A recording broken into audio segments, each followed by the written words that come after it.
All right. A little bit of corrupted gauntlet shenanigans. I'm sure nothing bad happens. One day, I will figure out how to get good at this game, and it starts with CG. You can give me 2 weapon frames. I don't need that, but thanks. Big thwack. Yeah, good job. I don't know. I guess it wasn't on the faster DPI like I thought. Maybe I just need to bring it down a smidgen too. Trying to get my DPI at like just the right place where it's not too slow for most things, but it's also not like I'm over flicking everything because it's going a little too wild. I think it still needs to come down just a little bit.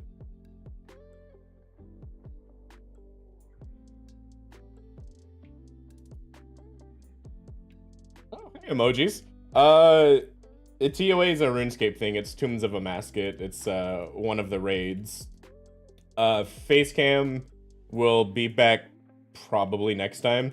I've moved like 4 times in the last year. So I just need to get everything reset up. I'm still also kind of moving my setup around a little bit because it's not the ideal desk I'm using right now.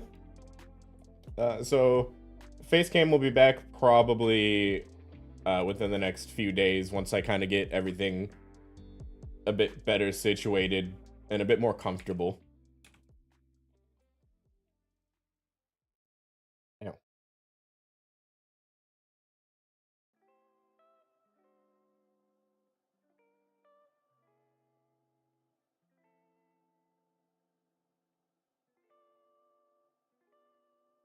Yeah, the desk is weirdly shaped. It's big enough for both monitors, but it's got like a cutout in it basically that's meant for a person, but it also just gives the desk a weird shape, and I just got to figure out how to make the setup I have fit better so that it's a little bit more comfy.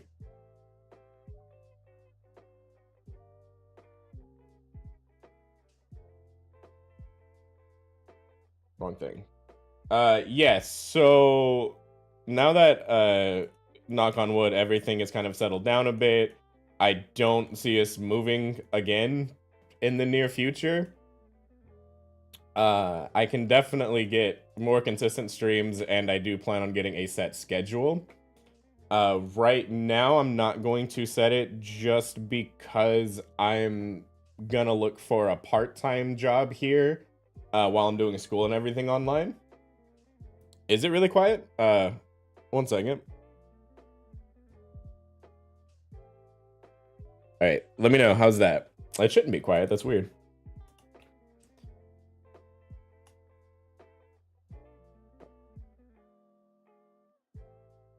But yeah, I will have a set schedule soon. I am mostly at the moment getting a part-time job lined up. So once I know what that looks like, I can get like a for sure schedule set.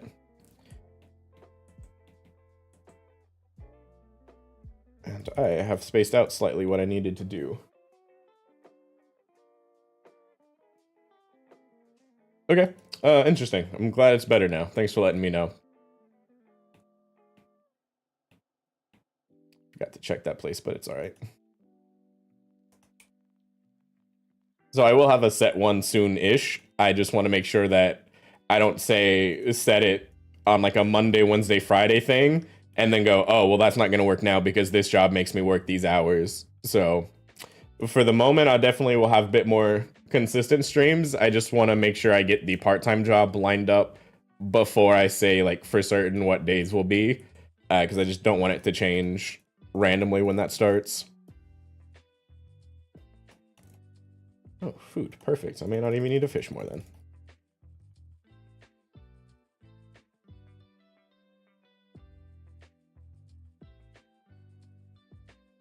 Grab these.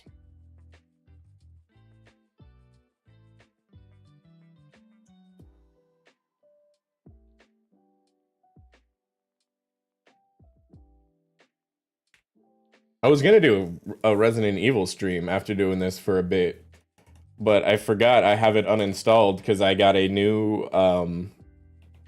external hard drive that I was using. My other one is old, and I feared it was on its last legs, and I don't have Resident Evil installed right now. So I will definitely get that reinstalled tonight to make sure I have it for next time.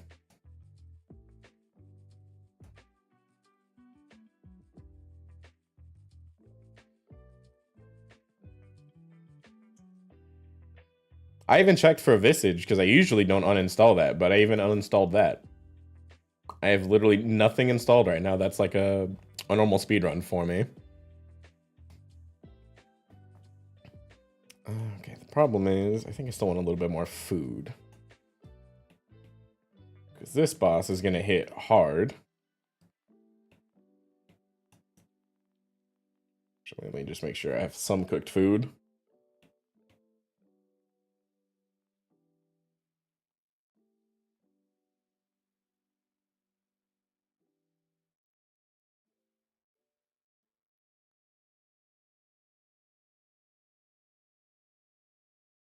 Oh, rude little scorpion just waiting for me. Oh, thank you.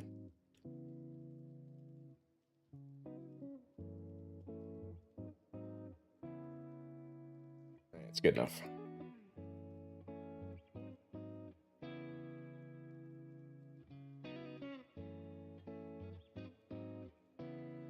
Time to die, Mr. Bond.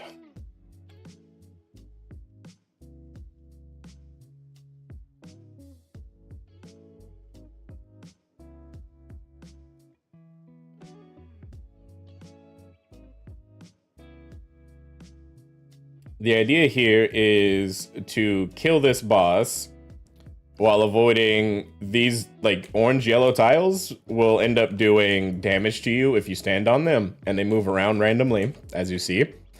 And here in a moment, he will also do a stomp and bring tornadoes out that will do a lot of damage that I also have to avoid. Ooh. And speaking of, here are those little kind of tornadoes. We call them tornadoes just because it's kind of what they look like, but oh, that's gonna hurt. Yeah. Miss Dupre, I saw your message. Sorry, 1 second. Let me get myself resituated. I took that one thing off prayer and it hit hard.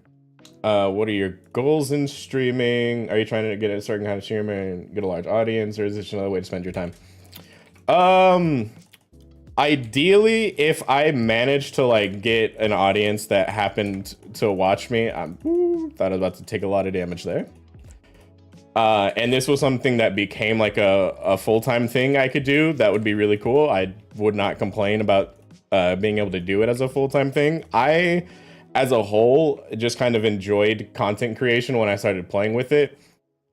And so it's actually got me to go into school right now, and film school. So I'm learning like pretty much everything to do with film, because it's a bachelor's just in digital filmmaking, but it covers pretty much everything. Like you would know what you needed to know. Like I'm literally in a directing class right now to like learn like some of the responsibilities and how to do them and everything about it. And like there's just a lot of that creative side of Hollywood when it comes to making movies, and similarly YouTube, where you can just kind of have creative freedoms to make videos that you want, pertaining to pretty much whatever you want that you're passionate about. So it's that creative side where I just can do different things that's really interesting. The streaming is more of like a hobby thing. I do the streaming as I just in general like being able to entertain people. And so the streaming started as a, if I can entertain some people that want to watch, that's cool. If it doesn't take off, it doesn't take off. But I mean, it's whatever happens. I'd like for it to be a thing where I could have people show up because they're entertained and they like to spend their day, you know, hanging out and talking about whatever. But I mean, at the end of the day, if it doesn't work, that's fine. It's still just more of a passion project, something that's just fun for me. Film school's nice. It's a lot of work. Like for this directing class that I'm in currently, I'm literally, thankfully my wife's really cool and she's willing to help me. I'm literally giving, like, I'm given a script by my instructor basically, and then my job is to then direct the entire scene. I have to like instruct my wife on how she's supposed to act on certain things. I think I'm dead from that hit. Oh, I tanked it. Lucky me. I have to be the one that does the like editing of the actual clip later. Oh, that was really bad pathing.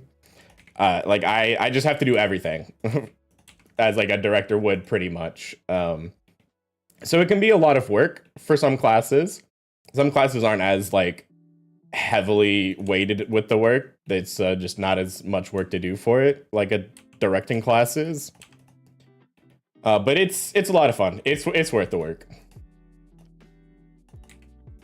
If I could do something with it as like a future career, that would be great. Wow, I thought I was about to die there.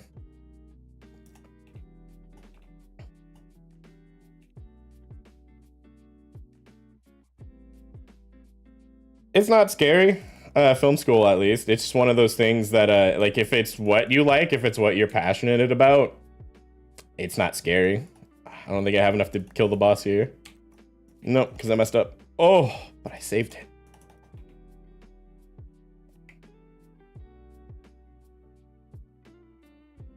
No. I stepped on a tile. Ah. It's too much. Try to talk and do the boss. So yeah, I mean, the overall goals in streaming are, it's just fun. I'd like to be able to entertain people if it happens. If it doesn't work out, it doesn't work out. It's not the end of the world either way.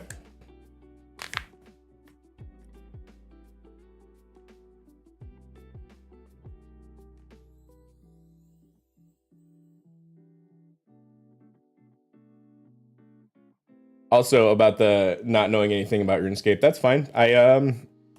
I've dabbled with it over the years, but this is the first time I've actually like sat down and put work into it.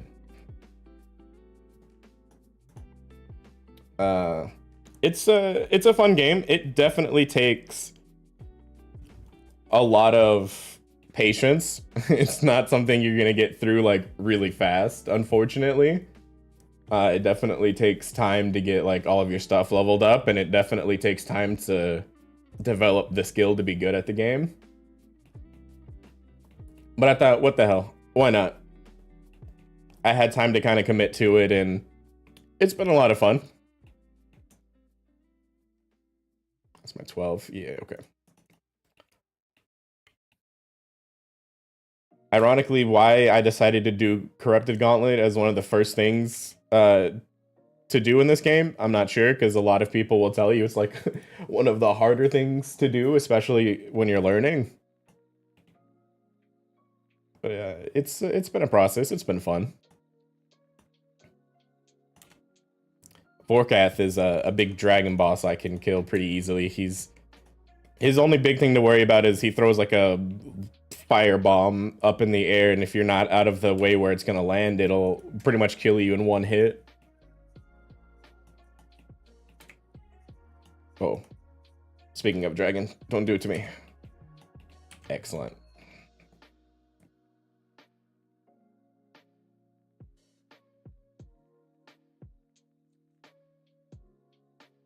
Yeah, so this whole thing, this whole red area I'm in is just called the Corrupted Gauntlet. What I'm doing now is basically called prepping. I'm running through most of the gauntlet area, and I'm trying to get fish that I can cook for food, and these different resources, the corrupted ore, we just call this cotton, it's the linum trinium, or the friend bark. You're just going around collecting those resources so that you can make the armor pieces, these little pieces here. And then you also need a weapon frame so you can make yourself some weapons and some potions so that you can keep using your prayer throughout the fight. This whole first chunk of it, there's not too much going on.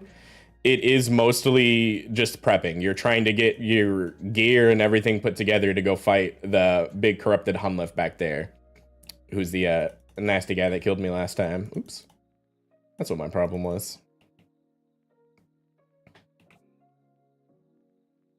And then I'll explain a bit about the boss fight when I'm actually in there. A lot goes on with him. So I also didn't need to make this.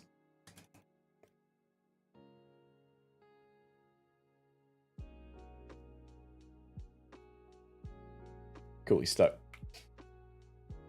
So yeah, this first half, I'm just running around, getting like these food spots. These are considered mini bosses, or like demi bosses is what they're usually called. And they just drop like weapon upgrade pieces so that you can have stronger weapons to fight the boss with. This poor guy can only do melee attacks, and hence he drops the like melee equivalent to like upgrade the melee weapon. So if you can get him stuck on a corner, since he can only do melee attacks, if you can hit him with the ranged, like I did with the bow, he can't even like do anything back to you. So the problem is, I accidentally made the bow and not the staff. The dragon gives me a staff. Yeah, I mean, RuneScape actually does have like its own lore. I don't have a ton of background knowledge on it, because there's like a lot of different moving parts for it, but they do have a story for the game. They actually have a lot of different stories. I don't know, because like there's a bunch of quests that you can do in the game. Yeah, I'm gonna be just short. There's a bunch of different quests that you can do in the game, and each quest kind of has like its own self-contained storyline for the most part. But then there is like an overarching lore to the actual like world of RuneScape, which is called Gielinor, I think is how you say it. It's like Gielnor or something. It's weird.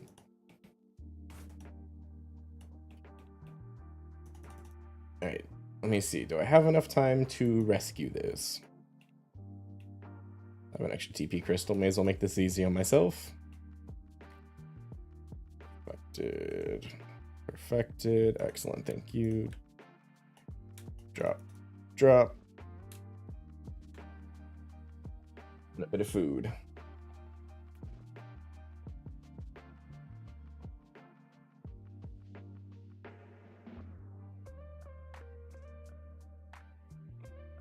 In fairness, I played World of Warcraft for like 15 years. I played a lot of World of Warcraft, but I could not tell you a lot of like the background lore of it. It's I'll be honest, I usually don't pay that much attention to the lore in MMO games. If it's like a single player game or a console game or something, I'll pay a bit more attention to the story. But especially with like RuneScape, it's a bit unique of an MMO in regards to it is really slow to like max out your account. Where if you've played other MMOs like WoW or Final Fantasy, it maybe takes you a month, or if you're playing like classic versions of stuff, maybe a little bit longer. But if you're like first time playing RuneScape, you're probably spending like 3 years maxing your account.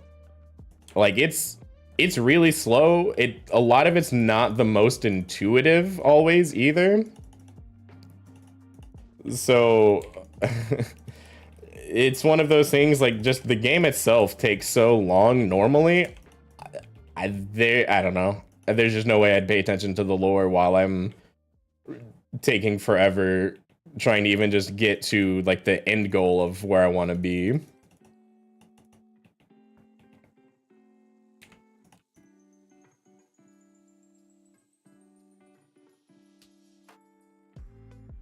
I don't know. My wife played a game, an MMO a long time ago called Ragnarok, which I'm gonna be honest, apparently these two games are pretty similar, because a lot of what she would talk about, or what I would say to her, like resonated. Like the whole how long the game takes to do things She was saying it took like just as long with Ragnarok. It was crazy.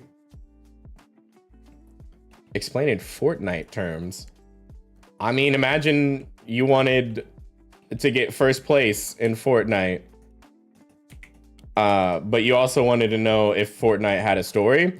But to get first place in Fortnite, it was gonna take you 2 years roughly to get good enough to beat these players. Are you gonna spend that 2-year time reading about Fortnite, or are you just gonna be playing it?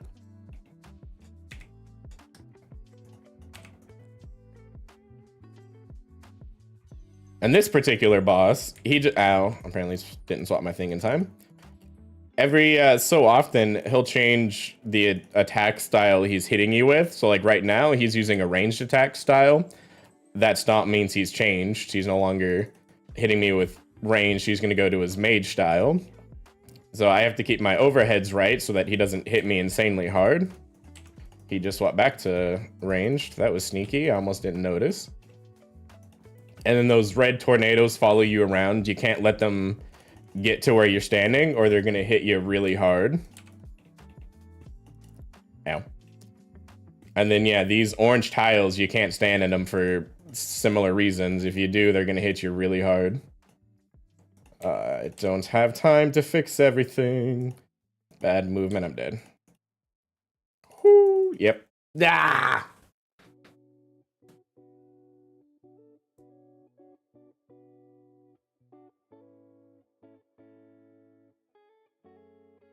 The cloak, yeah. So, I mean, there's maybe a way in the settings I could like change the way it outlines his. It's called the whole, just like his whole body, basically.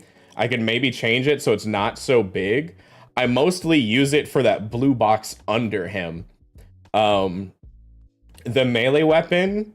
So, I mean, this game plays on tiles. Like these are literal. Each box is a tile. You can just see the literal tile pattern all over here. The melee weapon can hit 2 tiles away. So if this guy that's standing right here is the boss, I could hit him when there's 1 tile between us. Anywhere from here, I could hit him. If I was to accidentally step under the boss, he does a big stomp attack and it hurts. There's no way to like protect yourself from the damage. And I have 97 health and it can hit me for like 60s, somewhere in there. So most of my health. So the outline lets me know if I am gonna be too close to him, if I step under or not, is mostly what I use it for. Because I can't afford to get destroyed by stepping under him.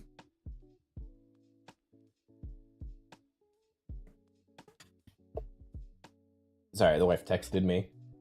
/ messaged me.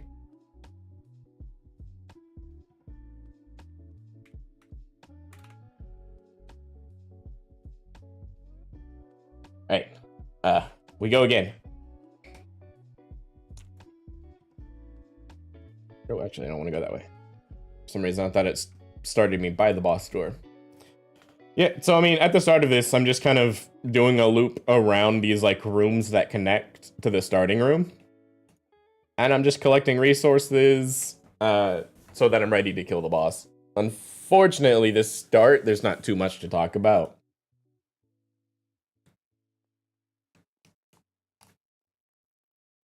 However,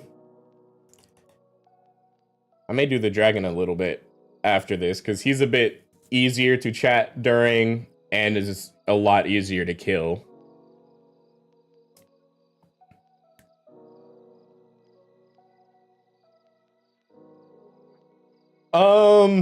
It depends who you ask. If you do this boss like a lot, people that have killed this boss like 300, 400, 500, some people kill it thousands of times, those people will tell you this boss isn't too hard because they've got a lot of practice on it. I have like 30 kills on the boss. Most people will tell you this boss is one of the harder bosses to do in the game. He's just really tanky, so you're not always gonna hit him for damage. But not only is he really tanky, he's really accurate. So he's going to hit you a lot. Also, I'm making it a bit harder on myself. I do have a way that I could make a different set of armor. It's a stronger set that makes the boss do less damage and also makes him a bit less accurate. But that just takes too long. This top left corner, you'll see I have a time limit. When that time limit hits 0, no matter where I am or what I'm doing, it's gonna teleport me into the boss room. Like, knock knock, ready or not, here you go. So if you try to make the higher tier armors so the boss doesn't hit you so hard, a lot of the times that timer goes down to like seconds. I have like 12 seconds on the clock. And the worst part is it can already be pretty hard sometimes to find resources that you need. Kind of like this. Oh, dragon, don't hit me. Okay, cool. Thank you.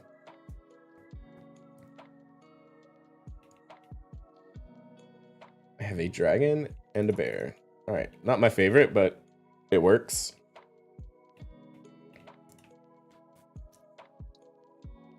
Yeah, most people will just tell you that this boss is really hard.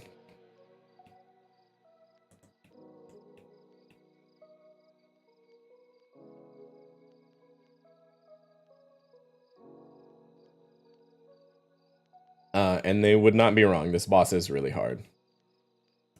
But it's worth doing. It's one of those, the boss is really hard, but it makes you get better at the game kind of thing. So it's give and take. The boss starts really hard, but the better you get, eventually the boss gets easier. And as your stats get higher, the boss gets easier. Like, it's way easier now that my stats are like mostly in the 90s. When I started this and I was at like 80 combats, it was almost impossible to beat the boss for me. Partially because I'm just new. I'm not great at the game to begin with.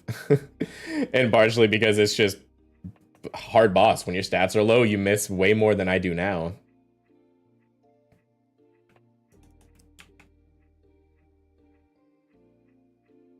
Also, MMOs, I think, are less an age thing and are more just an interest thing. Because a lot of them are still around. I know a lot of people that currently that play WoW that definitely are younger and would not have played it like back when it first came out.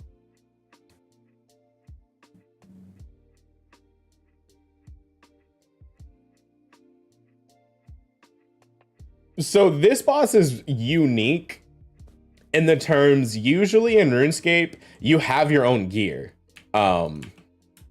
You can just go and do most bosses with your own gear. You don't have to go and do this whole prep thing like I have now. Honestly, I don't like this. I'm just gonna reset it real quick because I'm gonna run out of run and it's just not gonna be great.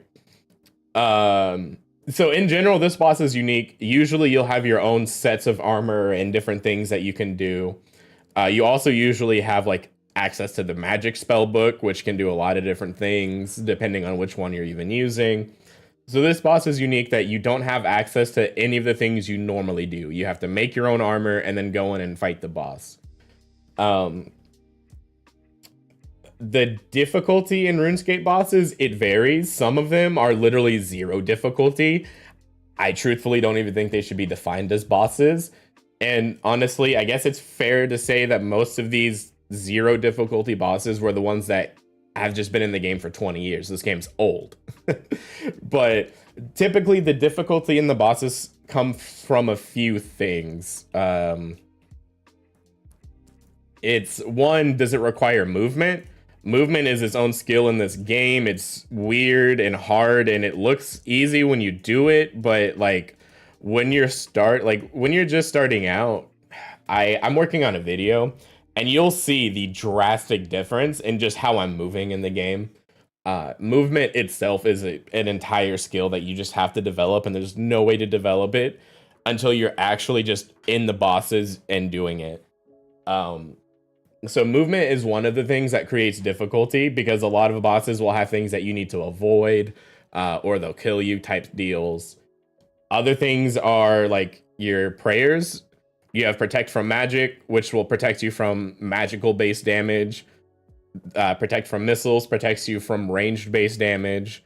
and protects from melee, protects you from melee based damage. Against bosses, it's like I think 40 or 50% damage reduction. It's not 100% like most minions and normal monsters you would fight. So some bosses require that you like really quickly flick through your prayers and keep all your stuff right. Otherwise, if you miss a prayer, they'll kill you. Hunlif is similar to that. If I don't have my prayer right and he hits me off prayer, it can be not a one hit unless I'm already a little low, but it's a huge chunk, like 60 plus damage. And there's a lot of different just mechanics in the game that bosses have. A lot of them are like each boss usually has its own unique mechanic. Some of them have some that are kind of shared. Like usually if an attack is like blue-ish, it usually means it's a magic-based attack. Green-ish based attacks are usually ranged, and red-ish based attacks are usually melee. So there are some things that are shared. So like visually you see it and you just have that association. But each boss kind of has its own set of unique mechanics. So the difficulty just kind of comes from the different mechanics at each boss. Some bosses have much higher like difficulty mechanics that you have to deal with. Like Hunlif, you have to watch for the corrupted floor. Otherwise it does like 15 to 20 damage every 0.6 seconds, because that's how this game is based. It's based on ticks. There's 100 ticks per minute, or like 100 beats per minute. So every 0.6 seconds is when the game updates stuff. So the tiles do a ton of damage. You have to run away from the tornadoes while also not stepping on those tiles. Otherwise you take a bunch of damage. Like I died a few times there because the tornadoes just got onto me. And they do like 15 to 20 damage each, and the boss spawns like 4 of them, so literally 80-ish damage instantly if those tornadoes touch you. So the difficulty just comes from every boss has its own unique mechanics, and some bosses don't have very many mechanics, and their mechanics aren't that difficult. Some bosses have quite a few mechanics, kind of like Corrupted Hunlif, where he's got several different things you need to keep track of. And they can be really difficult. The Tombs of a Masket raid that I put in the stream that I might do later is one of those. It's kind of designed to be an end game thing as a raid. So it's got some bosses that have a bit of mechanics that can be pretty difficult. Some of the bosses are not that hard either, though.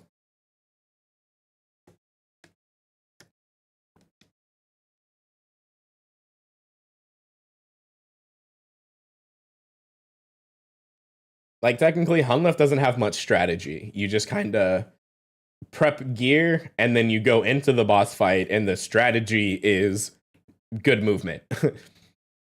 You make sure you pray against whatever Hunlef is trying to attack you with, and you don't stand in anything that's going to hurt you.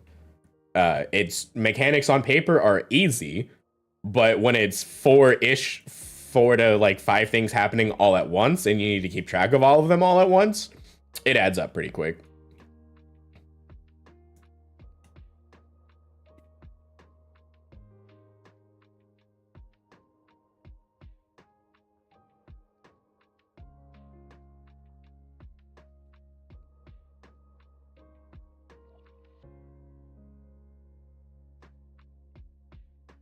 Is that everything?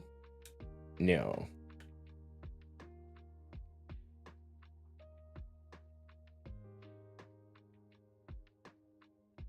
Okay.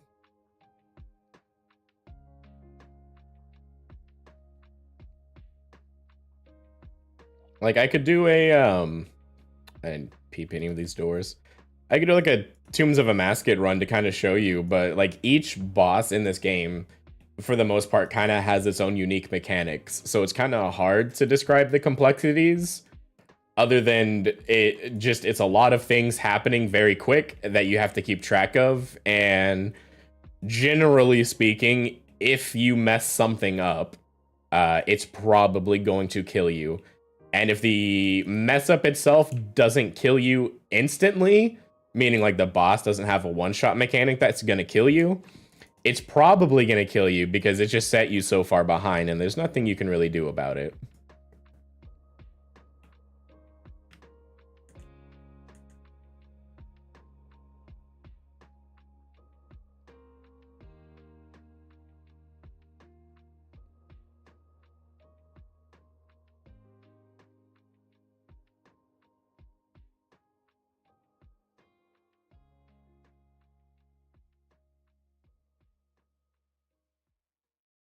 Oops.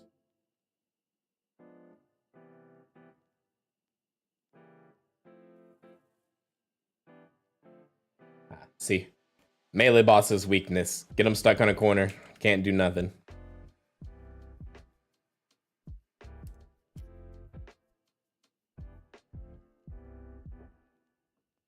And then, I guess another thing that adds a bit of complexity, especially depending on which boss you're doing, is your prayer.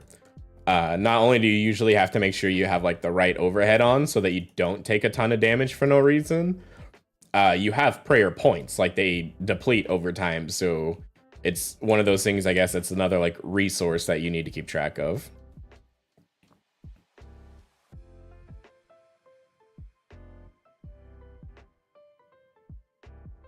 But there's some bosses like Giant Mole that basically don't have any real mechanics.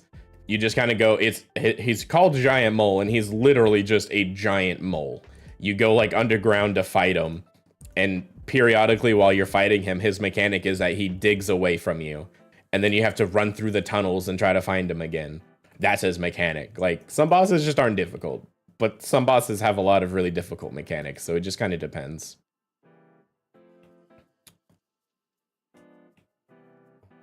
I just want a bit more food, but I also kind of just want a different boss. Can I get a Can I get a bow guy? That'd be great. Dark Beast. That's what I'm looking for. Well, not technically what I'm looking for, but also I guess technically what I am looking for. The nice thing about these bosses is after you kill them, so like I've already killed a bear, what'll happen is he will drop an upgrade for a different boss. And I believe because I also already have the corrupted orb, he has to drop the bowstring for me, which is perfect.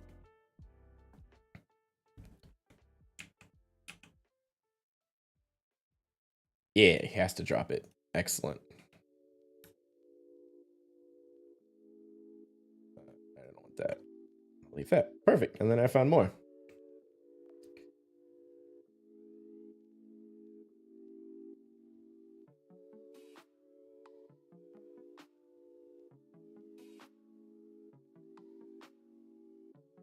Drop the paddlefish real quick, fill up my inventory, and we're good to go back into the boss room.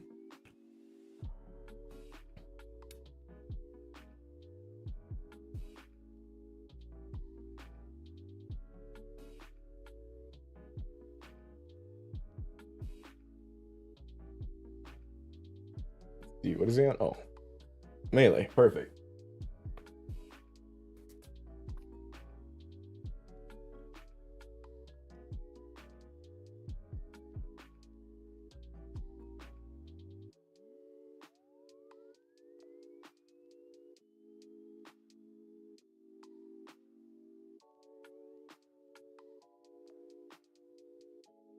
All right, you're going down, Hunliff. Wow, that's rude. You just put it right on me, huh?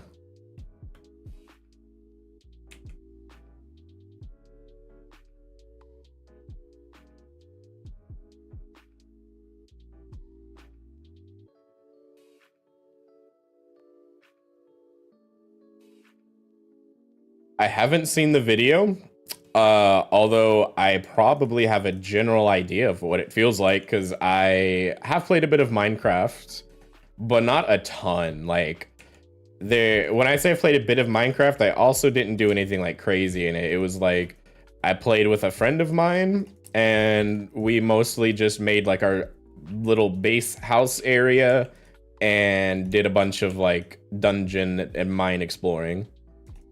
I didn't get really deep into like some of the redstone stuff. Oh my god, some of the stuff I've seen people do is crazy. So while I'm not an entirely new Minecraft player, like I have a base concept of like older stuff too. Like there's been some new things added to the game I'm not too certain about because I haven't played it in years. So I've seen like random TikTok highlights or random short highlights and whatnot of just like either people just building absolute craziest things you could think of, or they are just people are crazy. They do some of the coolest stuff. That might be a full hit. Yeah, that 50 right there, that's a whole hit off prey. That hurts.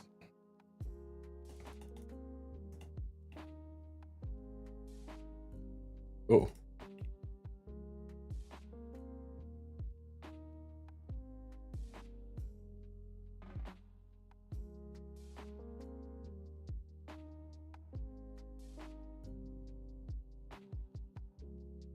Probably should have kept that.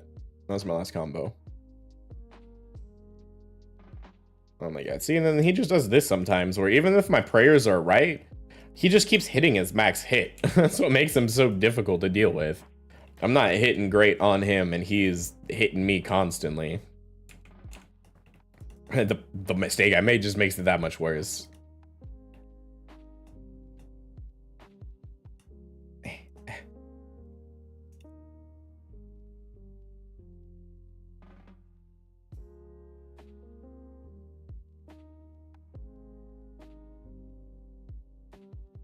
As we just talked about how mechanics only made sense because they made sense. It being like you've done it before so you understand it or something, yeah. Because I've definitely been in the position of like, I've watched people playing this game before a lot, for sure. And I've definitely had the like mindset of I've seen them doing something that I hadn't like done in the game myself yet. And sometimes it is one of those cases of, oh, that looks really easy. Looks are deceiving. And I couldn't like necessarily explain why it's so difficult. It's just a matter of you have to just actually be there yourself in the moment and just physically be experiencing it and trying to like do it yourself for you to like realize how simple something might look, but how difficult it is. Which happens a lot in speedrunning too, man. Those guys are so good at what they do with some like skips and things they do that they make it look really simple. Man, let me tell you, recreating some of that stuff, it's not so simple. I think I'm after that mistake, I'm just not hitting good enough to finish this kill out.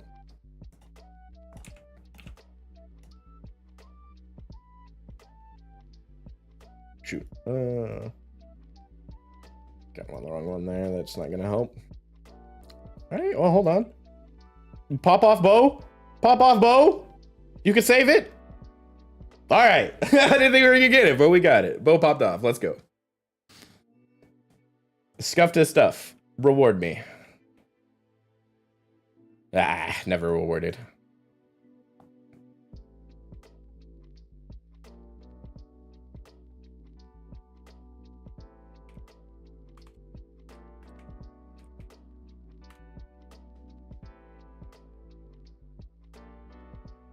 All right, back to the prep.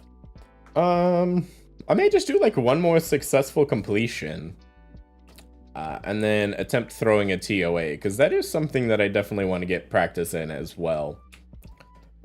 And it'll be a bit more of, I guess, the mechanics behind the game I could show you.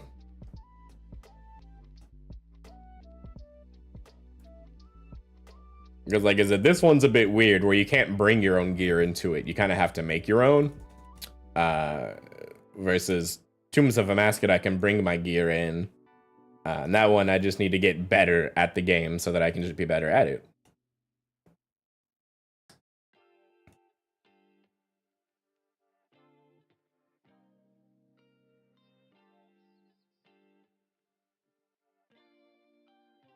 Oh, I don't know. I'd have to watch his video. I haven't seen it. I'm also not sure how mechanically in-depth Minecraft is either. I never did much in Minecraft, so I didn't explore a lot of what you could probably do in it. Let's see, 3-3. I need a mini boss, please. All right, well, I guess I got what I asked for. It's not a helpful one. I wanted one of the other ones. I mean, you're fine. I'll take the melee weapon. I just I want to know which weapon to craft first, because I'm not about to craft the halberd as the first weapon. Am I about to craft the halberd as the first weapon? Please say no. Don't do it to me.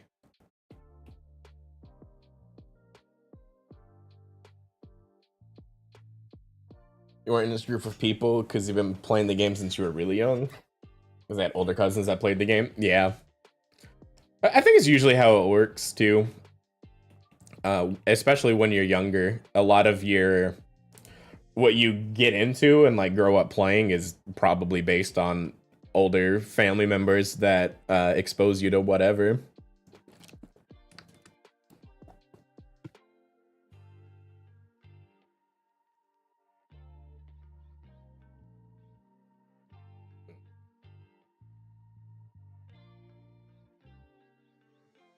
All right, well, I'm gonna just pretend that I'm gonna have enough crystals, these little shards, corrupted shards, that it doesn't matter. I'm just gonna build whatever weapon I want, and I think that's gonna be the bow. And then we just hope that we find the right boss later.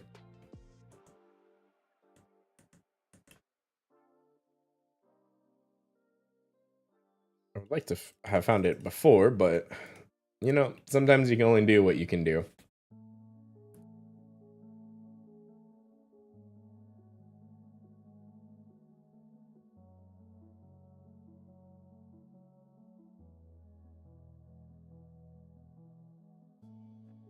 I think it's fitting. That's how it was with you, GD. Yeah. So I'm not expecting it. This boss has the potential to drop like a really rare and really nice item. It's called an enhanced crystal seed.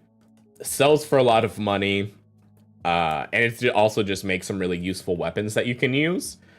So it's like a 1 in 400 drop, I think, from this place. And I only have like 33 kill count or something, so not a lot. So I'm not expecting to get it from this boss. It has another drop. It's a crystal armor seed. And that's worth like 4 to 5 mil. Its price varies a lot. So it's another nice little cash flow boost if it happens. That's 1 in 40, so that might happen. Mostly, though, I'm just doing the boss for the mechanical practice. Like, the boss is mechanically hard. Like, it will make you better at the game. Even if you don't necessarily want it to, because it's an annoying boss to do. I'm mostly doing this boss just because it's good mechanic practice for this game. And will help a lot with, like, my later endeavors of the game when I get into, like, the really hard stuff. I'll have a bit of a mechanic baseline, so it's not a like giant culture shock for me.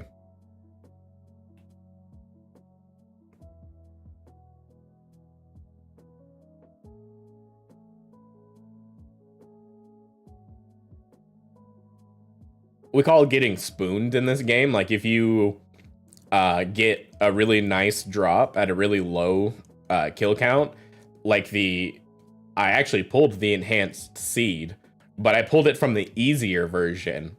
There's a version of this is the corrupted gauntlet, but there's a normal version of this called just gauntlet. That's a lot easier. Like I could easily do the gauntlet while talking, like on stream like this, wouldn't affect me really. But the corrupted gauntlet is just a harder version of it. But the enhanced seed, I actually pulled it from the regular gauntlet, which is a 1 in 2,000 drop rate. I pulled it on my 9th corrupted or my 9th regular gauntlet run. So that's what we call getting spooned. That was great. So if it happens again, I'm here for it. I would not complain at all. I'm just not expecting to get anything drop-wise from here. I'm really just doing it because it's good mechanic practice. It's hard, so it's not always the most fun. It's a bit frustrating sometimes, but overall, it's good practice and it'll be worth it. Oh, bro, if I don't see a boss now, I'm actually in trouble. All right. Let's go. I don't have a lot of time to kill you.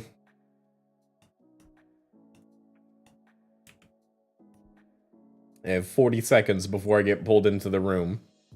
And I still need to actually craft the weapon.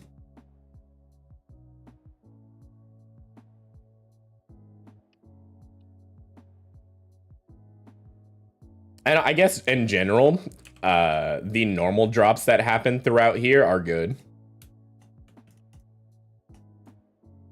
15 seconds. Shit. Go, go, go.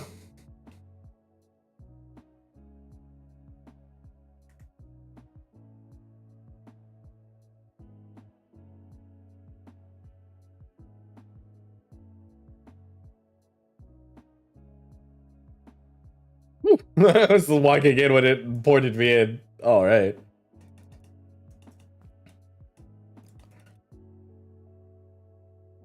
All right, 1 second. How far into the game exactly are you, and how much is there left? So that's debatable. Technically, I'm not very far into the game. Like, if you mean overall progress of like skills and everything, there is so much to do in this game. I'm maybe 1% through the entirety of the game. Now, if we're talking like combat specifically things, like in terms of, because I don't know that I'm ever going to try to truly quote unquote max out my account on this game. I honestly don't care that much about skilling. I care a lot more about like the combat in this game. So for me, I'm mostly through where I want to be. Because, oops, I didn't mean to combo eat there. My skills, they cap out at 99. So like I need to go 90 to 99 attack, 94 to 99 strength, 80 to 99 defense. Sorry, he's gonna swap his thing here in a second. Oh, and I need to swap my weapon now. And I need 98 to 99. So I'm almost maxed out range-wise. So like my combat stats are pretty maxed out. So for me, I'm mostly done in terms of where my combat stats need to be. So the biggest grind left in my eyes is, besides finishing out my 99 combats, is just getting a little bit better gear in general so that I have access to like all of the bosses in the game. But that's something that it's just going to take time. There's no way I can really speed it up. What I mostly need is like what are called like the mega rare items that are worth an insane amount of gold that I don't know that I'll ever see that amount of money in my life. I'm probably just gonna have to actually grind the items myself instead of being able to like buy them off of like other players. This is how it kind of works in this game. You can either get drops yourself by killing bosses, or you can trade like other players and buy items from them.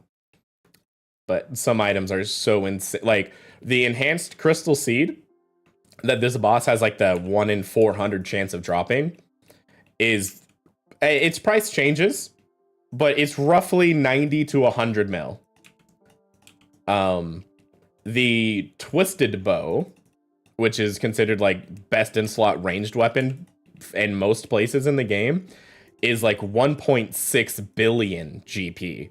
Like just the amount price difference is insane. So I'm mostly pretty much done in my eyes with most of the like boring grinds that needed to get done. Now my whole thing is I'm basically just trying to finish getting myself boss ready and enjoying all the bossing. So if I had to put like a percentage on it, I'd say I'm probably like 80% there. I don't have the skill yet, but theoretically, like with my stats and what gear I already do have available to me that I've earned, I could do a large majority of the bosses in this game. I truly don't have the skill because I'm a newer player in general, especially to the later game stuff. Like I have, I think it's like 45 days of playtime or something on this account, which in fairness is a lot of playtime. But where it gets, I guess, a little hard to qualify is that that was 40 something days of trying to get my skills leveled up and my gear obtained and stuff. That wasn't 40 plus hours of, you know, practicing my bossing and mechanics and stuff like that. That's entirely new to me. But I'd say probably about 80%. Like, I could do a lot of the bosses. I have a lot of the mid-level gear that you would need to kind of get into most things. So I'd say we're probably around 80% of, like, done with everything I want. A lot of what's left is just mechanically getting good at the game. And a little bit of getting combat stats up, and a little bit of gear is still left to be obtained. But whoop, that was a bad step. That's probably gonna cause me to die before I finish. Let's see if we can redemption pray save this. Oh, that's gonna hit me, huh? Ah, crap.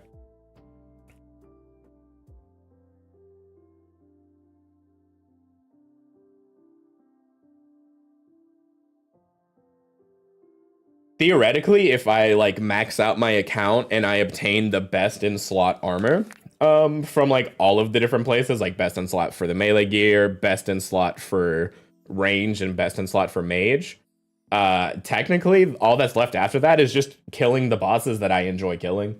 I've done the hard part of getting the gear. All the gear does technically is just make everything easier. It gives you like better defensive stats, so the bosses and stuff typically hit you less. They typically have better offensive stats. Whoops. Hit the desk. They typically have better offensive stats, so like you are typically hitting better against bosses too. So it's basically just one big thing of like just getting to the point of bossing, getting good at bossing, and then eventually just getting better gear to make the bossing easier. And it sounds weird, but I mean, at the end of the day, it's fun. Like, I'm doing the bosses that I enjoy doing, so if I ever get the account to where I say that I'm 100% where I want to be, all that's going to happen is I'm going to end up doing more bossing, just, and my life will be easier.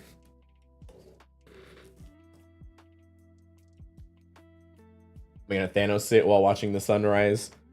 I may dramatically at some point do that. Oops, I'm on withdraw all, I see. Just need one. Yeah, because I swapped these out, didn't I? Oh, well.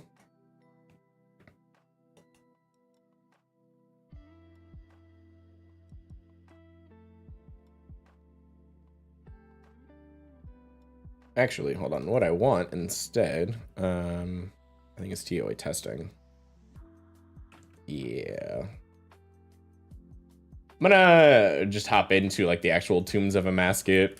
I do want to practice it anyway, and it'll give you a little bit more insight, I guess, of like what some of the different bossing mechanics are like. Because like I said, every boss in here is different. And ironically, not only are all of the bosses different, oh shoot, actually, hold on. I need to fix this. The raid that I'm gonna go do, Tombs of a Masket, has 5 different bosses that I'll end up fighting.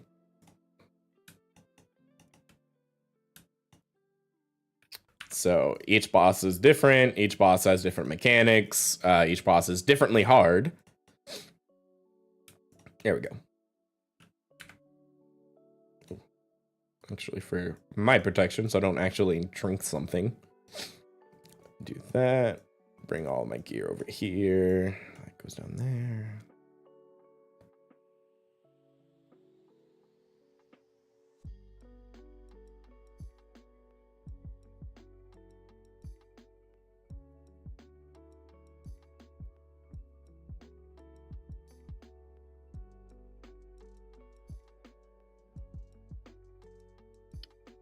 Oh.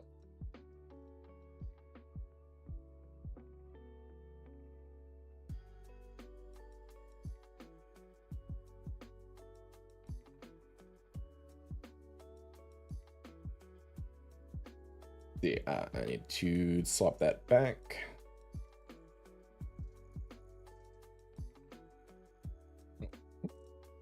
No, actually the right one.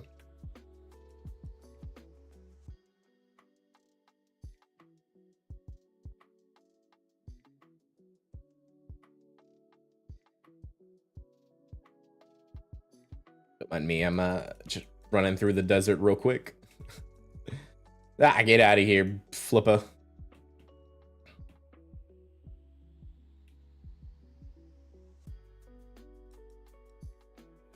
I don't want to hang out with you.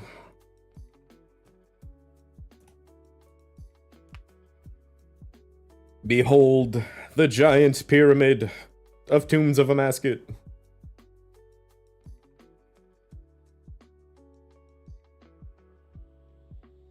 Actually, maybe that's what I'll do later today.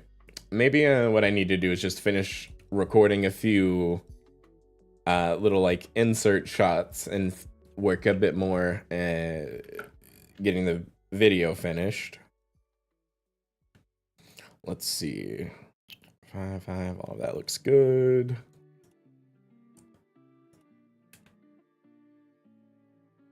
Let's see, set shift right click functions. Oh.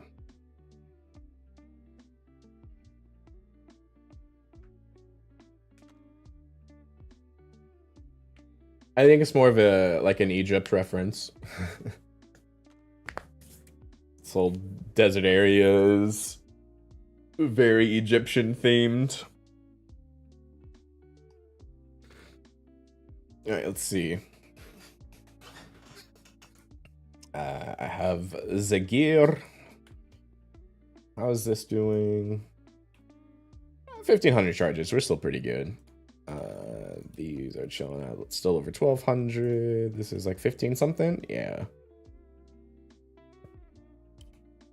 All right. I think everything should be mostly good. I'm gonna make my life a little easier.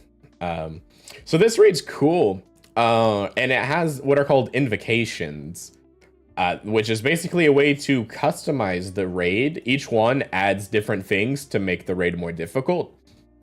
So there's tons of different ways that you can customize the raid. The more invocations you add, the higher the raid difficulty goes up. And the more the raid difficulty goes up, the more their hit points, defense, accuracy, damage, all of their stats go up as you increase the difficulty. To make my life a little easier, I think I'm gonna run my 190 should be fine, I think. 190 should be fine. That shouldn't be a big problem.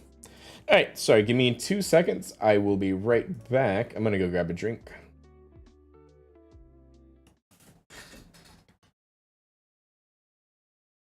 Sort of, yeah.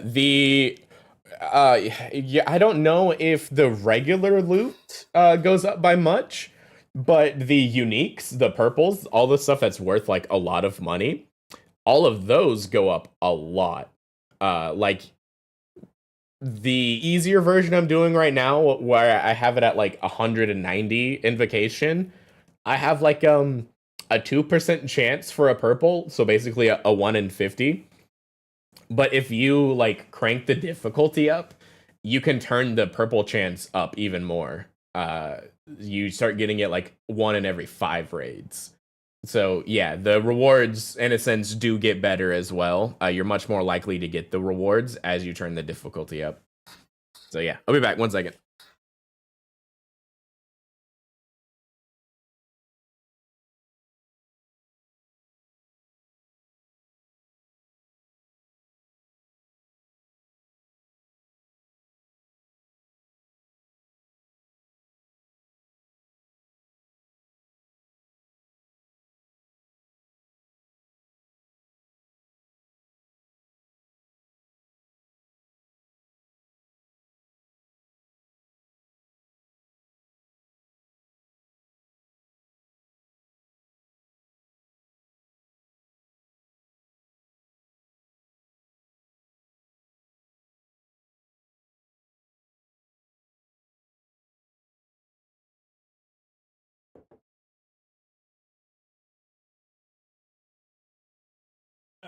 All right.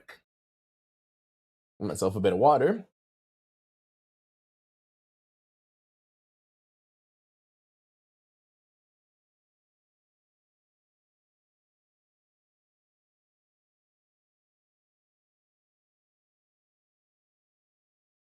Get this back. Pow. All right.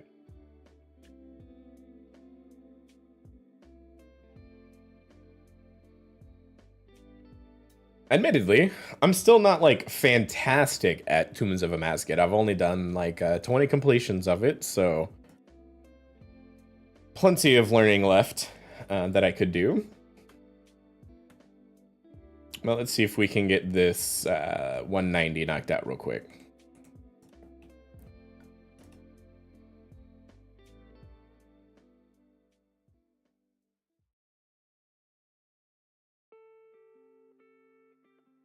Got my potions over here.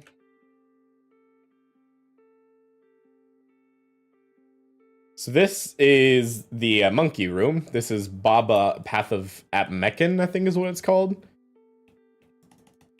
Everybody's favorite.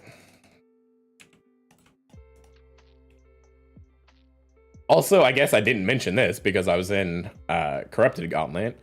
Another thing that adds to the quote-unquote like skill of what makes certain things difficult, all of these, being able to like swap your gear quickly and make sure that like you're on the right stuff. Being able to gear swap quickly, oh no, I forgot to fix / change. Okay. One moment. This is gonna be weird. I usually have a different spell book on for this.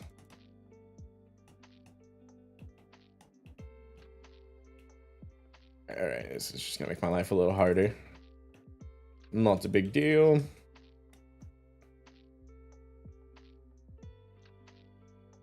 I usually have like a different spell book that gives me access to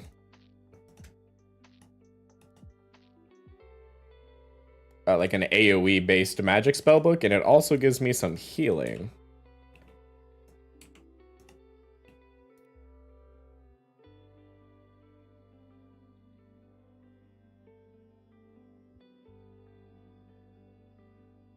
This is gonna be a bit more difficult than normal.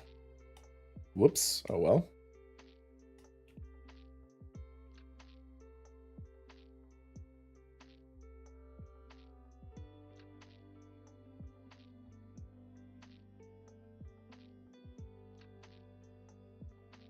I mean, I stepped a tile away. That shouldn't have been able to hit me. Honest, I'm almost tempted to just let myself die and reset the room.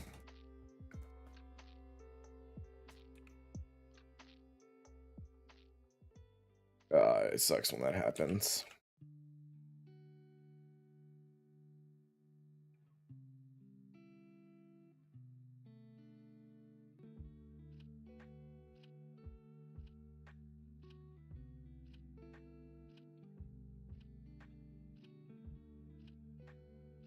Get a little bit of healing back off of some of yous.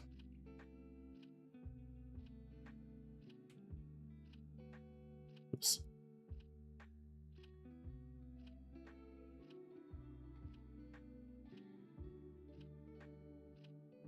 Yeah, so normally all of these things that are like all clustered up on me right now, I would have a way to just kill. Oop, oh, idiot.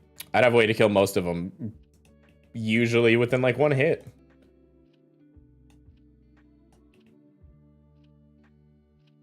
Thing too.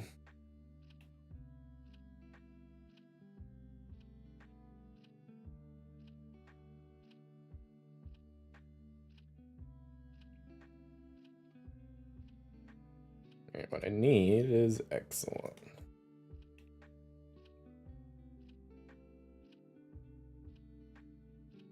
Yeah, thank you. Take care of everything for me.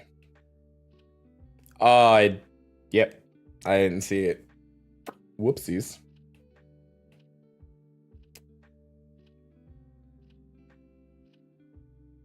Ironically, I actually need to get through this first room so that I can leave and try again, but actually have the correct spellbook on and make my life a little bit easier. Because I literally can't even use a single spell in the spellbook I'm on. That's awkward.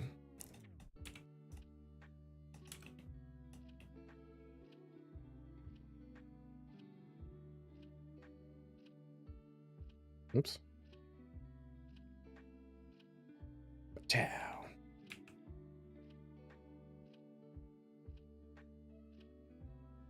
And also it helps if I just like can remember the order of the waves, because it's a set pattern that everything comes in. Honestly, yeah, I forgot. That's what I started doing as I put it down there, because that helm really just makes things problematic.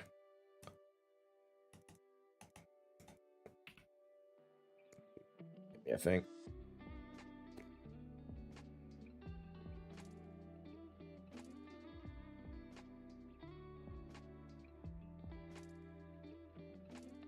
Actually, you know what? I mean, I'm right here. May as well just take you out real quick.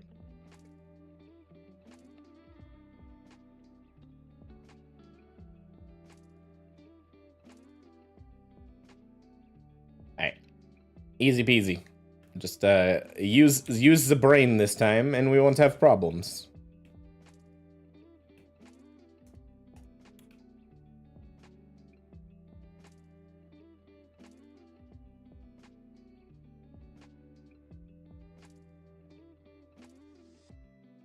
Also could make my life a little easier and blow pipe my health up a bit.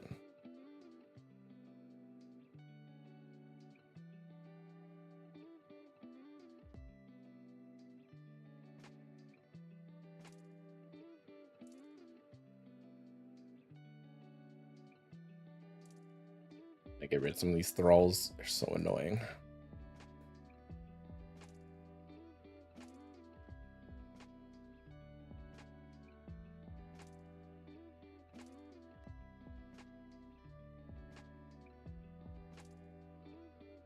I didn't notice it again. Oh, actually, this is the better thing to do. Oh, yeah. That is going to be a big problem. Actually, can I leave from this room?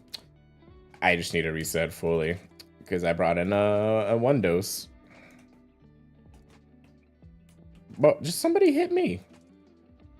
I just want to reset. Everything in this room bites.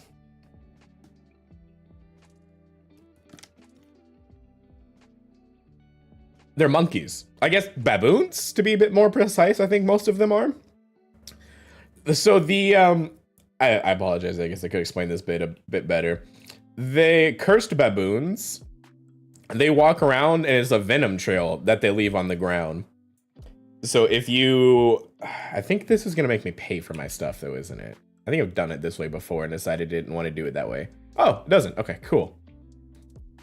That worked out perfect because I need to go swap my spellbook real quick. Ooh, can I even get into the world? It's kind of full. But they leave a venom trail on the ground that if you step in it, it then venoms you, which does damage. Ah, it is gonna be too full. I thought that might happen. Un momento.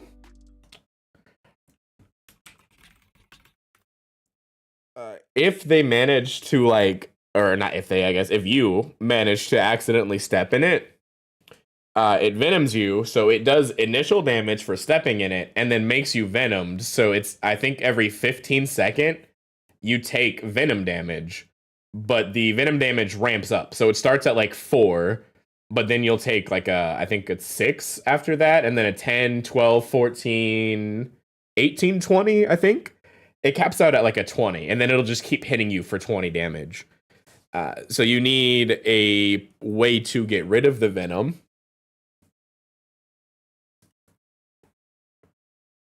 Let me see.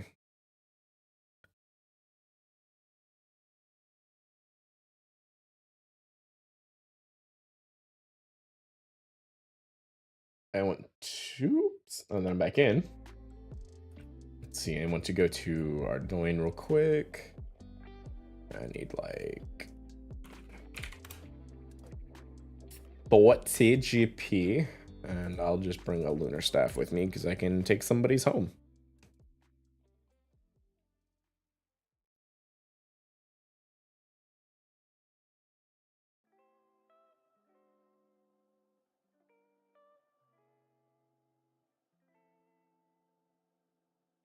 Yeah, because there's the other spellbook that I'm gonna put myself onto. It's got spells I can use to freeze those venom guys so they can't like go all crazy running wherever they want all the time. It's also got ways for me to be able to heal myself so I don't have to waste as many supplies. And it's an easy way for me to deal with stacks of people. I can get some AoE attacks going out. Let me go back to my Ancientes. Perfectamente. Can I go to Arceus? I can. Interesting. Oops, I went back to Ancient. There we go. And then bring me back. Thank you.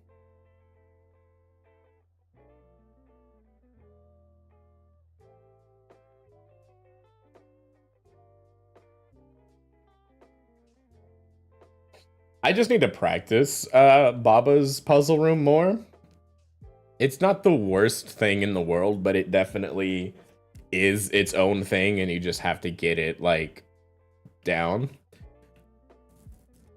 So currently, in my opinion, Path of Atmekan is one of the most annoying paths to go through. But also, I think a lot of the RuneScape people agree with me. Not everyone, of course, but I do think there is a handful of people that have the same feelings as me, that the Path of Atmekan is one of the more annoying parts to deal with of the raid. Alright, so that can go back. That goes back, that goes back. You and you and you.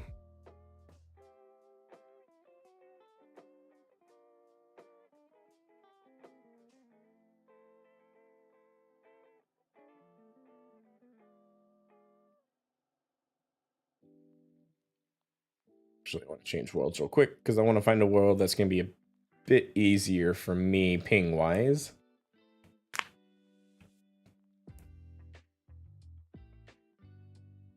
Alright. Mix the party. On my 190 coup. Record scratch. I forgot. I have to reset my run myself because it won't do it when I go in.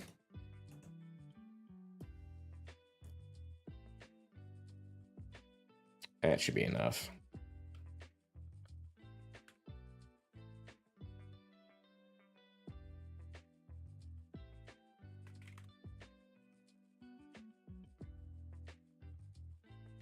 And his name is Pure Lie, so I mean, I feel like I have to call him out on it being a life.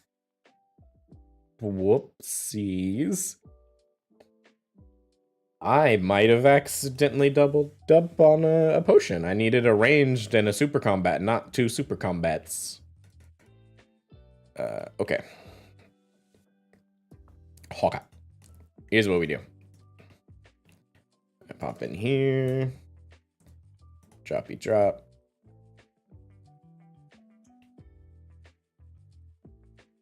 Eyes is just all ugly now.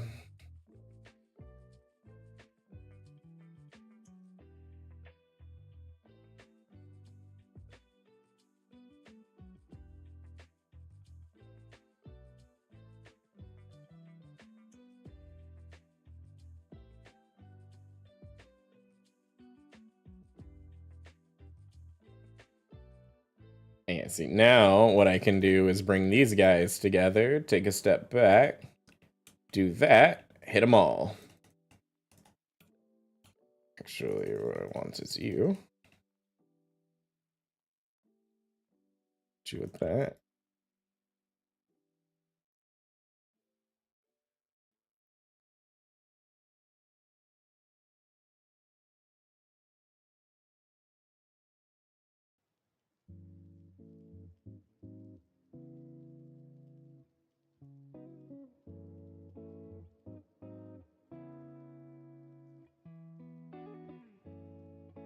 Them.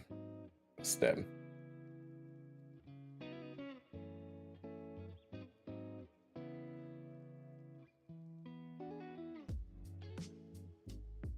No, one bad step. That's all it takes.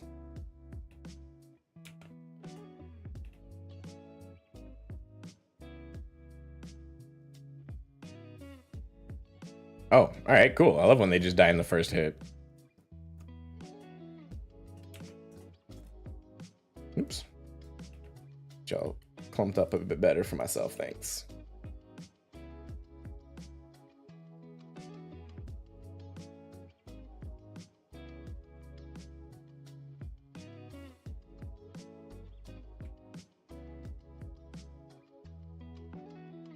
Now.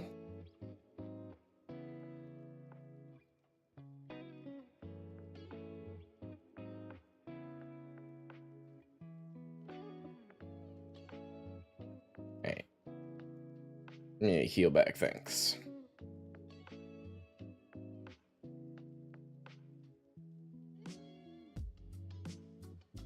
Last thing is a shaman and double volatile, right? Yeah, so I just gotta be a little careful.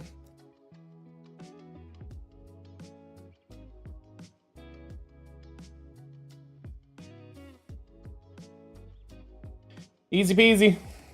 Now I just gotta not do anything dumb like that. God, you idiot.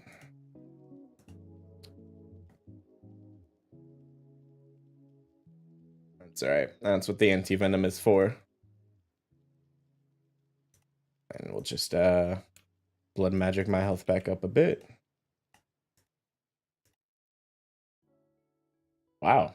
Straight up 0, huh?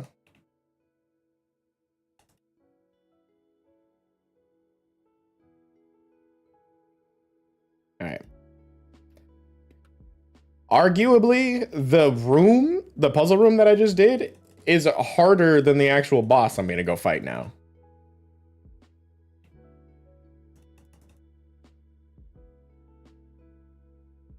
All right, there we go.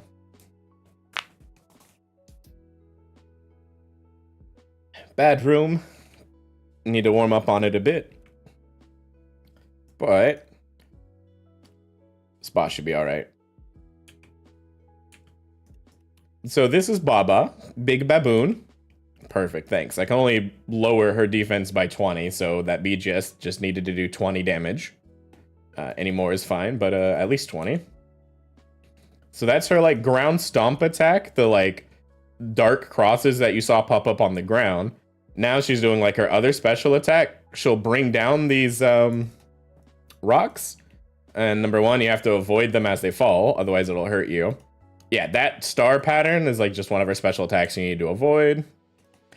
And then when she throws like that smaller rock at you, you just need to stand by one of these bigger ones or a sarcophagus. Oh, and sarcophagus still hurts though, huh?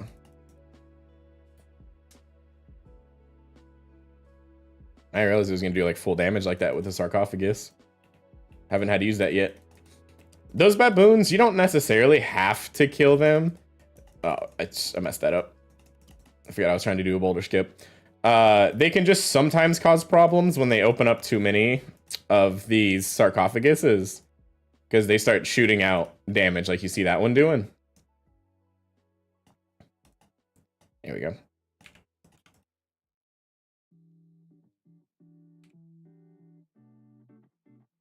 Avoid the star attack.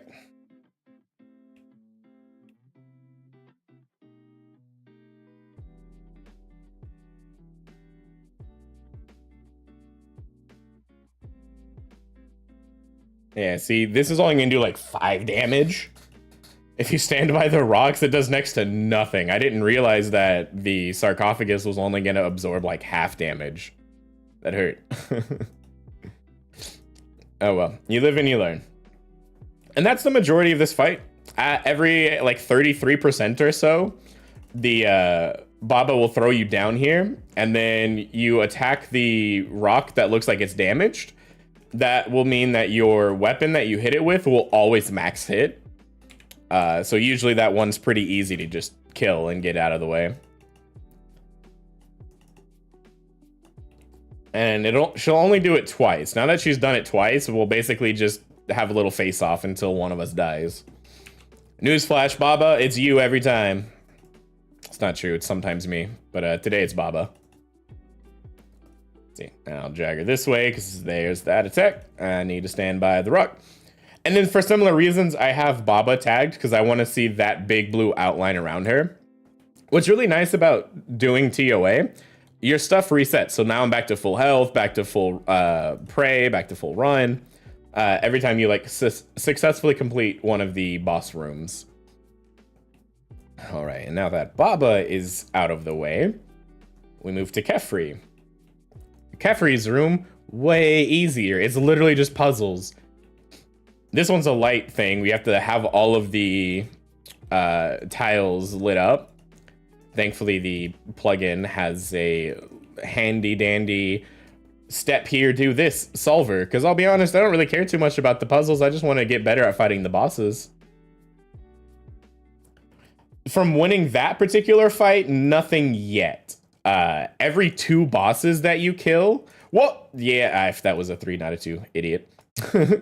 Every 2 bosses that you kill, something called a helpful spirit will show up.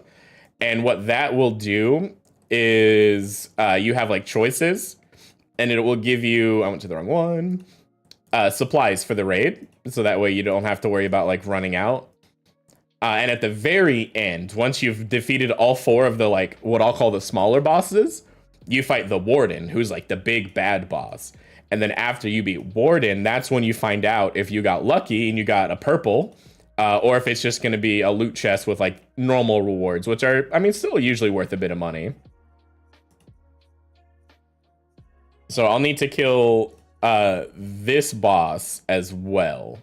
Once I kill this boss, then the spirit guy will show up, and I'll be able to get my supplies to help me out in the next 2 rooms. This is literally the memory matching game. You make this W match this W over here. Like, these puzzles are just dumb. Like, there's no reason to like take time out of your day to actually do them. I definitely do not complain about what's it called? The RuneLite client solving it for me. All right, so this is Kefri. Kefri is a big giant bug, like a dung beetle, basically. Her primary attack is that red ball that you see falling to the ground. It basically just kind of picks where you're standing in the moment, and you can see this big black spot on the ground. That's where the ball is going to land. You just click and move away from it. It doesn't land on you. Everything's peachy. And this is the majority of the fight. Occasionally, she targets you for the like dung attack, which is the line of literal dung right there. So that's like the majority of what Kefri's gonna do. She has 3 shield phases, so I just killed the first like shield phase. So now she technically is just gonna summon these scarabs that are gonna regenerate her shield. I could kill them if I really cared, and prevent them from giving her like all of her shield back. However, admittedly, I kind of want her to have her shield. Letting the shield fully regenerate between rounds like this just gives you more points. And technically the way it works, the chance of you getting a purple is calculated based on how many points you have for the most part. There's probably other things that go into it, but more or less, the more points you have, which they're kind of hidden. I apologize. Let me move this over a bit. See right here, these ToA points. The more of those ToA points that total, the more your like chance is going to be basically that you're going to get a purple. So by letting the shield fully regenerate like that, it technically is giving her like more health back. So I'm getting more damage in, so I'm getting more points, so it's slightly better chance at getting a purple. Is it that much difference? Probably not, but it also doesn't take me time. So now we're on to the second phase. Like, I've broken her shield the second time, so she's in the same thing. She's going to be summoning those scarabs to bring her shield back up. She summons one, like, they're called an overlord. And on the second time, you saw that I was fighting something called an arcane swarm. That thing is dangerous. Like, it is your priority target 100% immediately as soon as it shows up. It charges up like a magic based attack, essentially. if you don't stop it, like if you don't like get on it, it will unleash its like magic based attack and it'll hit you like 70s. It's an insane amount. It really hurts. So if you hit it 3 times before like it sends off that magic attack, it'll do kind of what you saw there, where it basically just goes, oh, let me like teleport to a different part. Or the first hit, because I hit it so hard, I don't remember if it's 37, but some number roughly around there, like 37 to 40, will cause her to teleport instantly, which is good because that magic damage will destroy you. So you just want to get it killed real quick in between waves. And then now it's basically rinse and repeat. This is the last time that she's going to get a shield. Now it's literally me versus Kefri. It was just no more shield, no more anything else. This is the fight at this point. I'm just going to be stepping, avoiding the ball that she's going to throw down. And occasionally when the flies pop up around me, I will step to the side and stack it up. But she died too fast to do it again. So now that the second boss is dead, this guy's here. Helpful Spirit. And he primarily has 2 things you're going to choose. Life, which Nectar heals you. Tears of Elidness restores prayer points. Ambrosia is your oh shit button. Ambrosia says, I'm going to heal you over your full health. I'm going to put you at like 120 health. And I'm going to like full heal your prayer and put it over max as well. So this is like your supplies to keep you alive through the raid. Power is pretty much what it sounds like. It's power. The smelling salts give you like plus 25 to all of your stats. So it's a huge damage and accuracy increase. And the blue vial is liquid adrenaline. That makes it so you can basically just spam your special attack all the time. There's not too much to know. This is the next boss's rooms, the Path of Krondis. There's not too much to know here. For the most part, you pick up a water container and you're watering this plant. And then you see these like channels through here. They'll occasionally put like a poison spawn. You're mostly just trying to avoid those while also not getting hit by these like statues with the barbed tongues.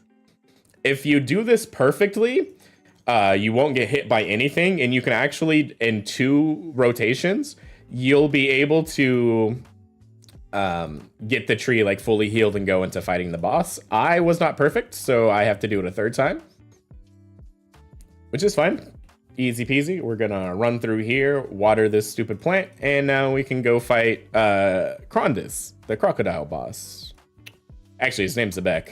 Not exactly sure why they tell you it's the Path of Krondis and then name the guy Zebek. All right, there we go. I've salted up. Now let's go punch this boss. Now this boss is gonna be a bit different. The other 2 I've meleeed. This boss, I'm actually going to be ranging.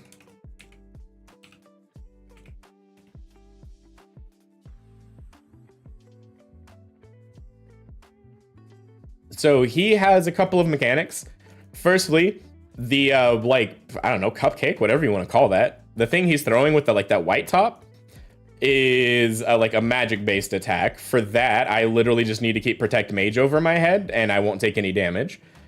This is another one of his special attacks. Occasionally he'll choose to do this attack or another one. And I basically just need to go where the gap is between these waves. If I don't, they're gonna hit me. And this is partially where that difficulty comes in, because while I'm trying to make sure I'm standing in the right places, he's still throwing abilities at me that I still need to be praying against correctly.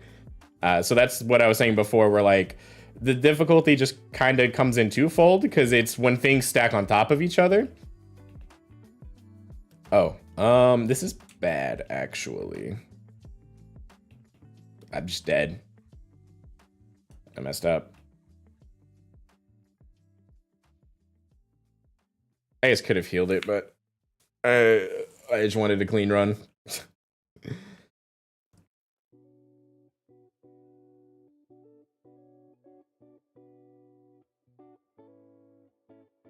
Whoopsies.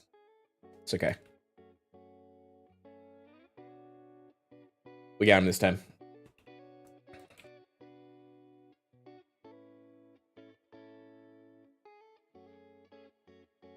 That one is his ranged attack. He just kept spamming the mage attack the first time, so I never got to show you the ranged one. Yeah, so what killed me there is he shoots like rocks that you need to stand behind, because he does like it's called like a shockwave attack. And if you don't stand behind them, like he's gonna do a ton of damage to you. And these little things, they're just like poison splats on the ground, basically, that they just consistently damage you if you stand in them. And they can poison you. They weren't originally because I had like protection from poison going on. But they'll also cause you to be poisoned. So I'm sure pretty soon I'll get poisoned. So yeah, this right here. You need to knock these, like, they're called jugs, but you need to push these into like these rocks. And when it explodes, it clears out the poison. So that way you can stand behind the rock. And when he does the shockwave attack, it's not going to hit you. Because like every time that thing goes off, it's like 50 damage. Yeah, that 50, 50, 50. All of that would have been hitting me for 50s instead. If I like wasn't standing behind those rocks. So yeah, the first time I just messed up. I didn't shoot the jug in time, and it didn't clear out the poison behind the guy.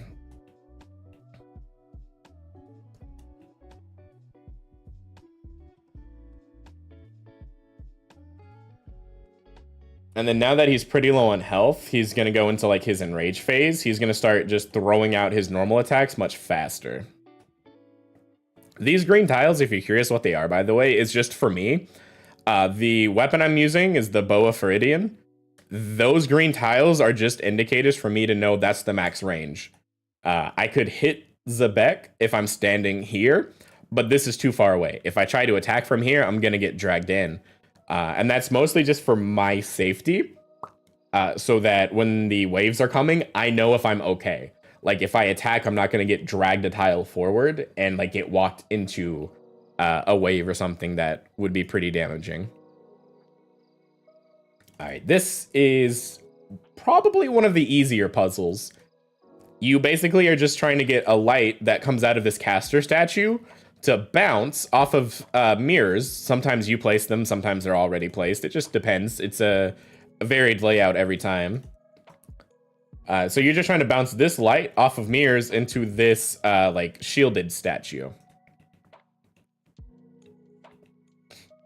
And then once you do that, the Het's seal, which now says protected, will be unprotected, and I go mine it.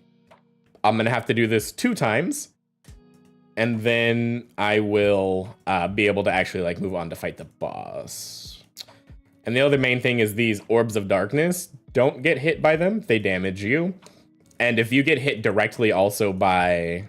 Actually, I want to stand on this side of it, I think. If you get hit directly by the beam when it's being bounced or whatever, that can also damage you.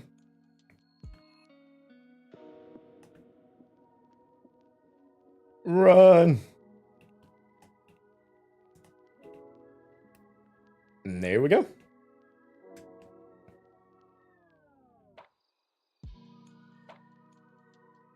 Yeah, totally normal thing to do, right? Shining the flashlight at a rock. Ah, it hit me. Dang. Might need to put like a indicator on for them. I'm not sure. There is a way to do it. Like there's a way to time it so that you can just step out of the way of them.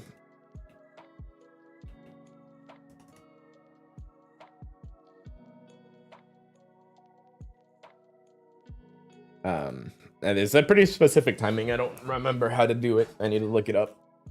But there's a way to do it so that you can avoid getting hit by that thing while you're mining, and still be able to like get your mining in without losing any damage. Because as you saw, you only have so long before the walls will come back up and you can no longer damage it. So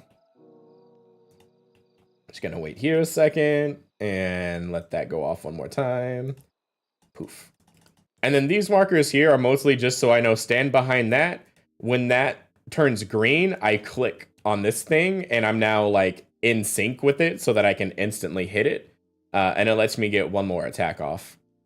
Which sometimes that one extra attack can be the difference of, am I going to get it done in 2, or did I mess up and I have to do 3 cycles of bouncing the laser before I can move on to the boss.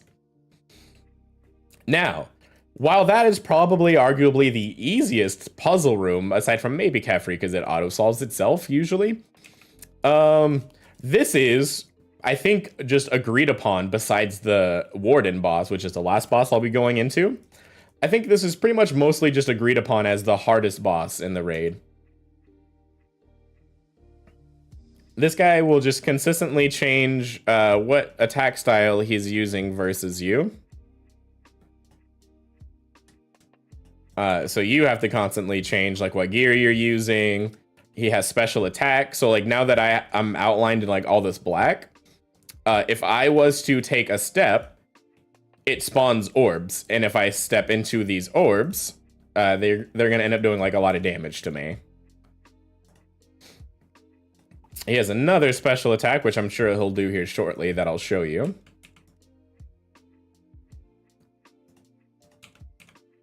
Yep, speak of, there it is. It's basically a game of Simon Says. You have to remember the order of these, and then step where it tells you to step before all of that happens. Yeah, this boss has a lot of stuff that happens. So, pretty much everybody just says, screw Waka. He's the worst boss.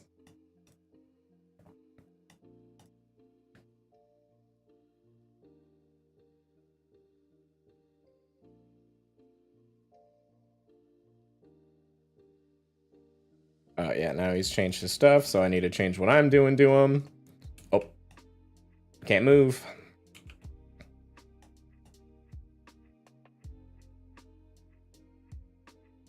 And I think it's 25%, yeah. He will change into like this ghost form where I can't really attack him.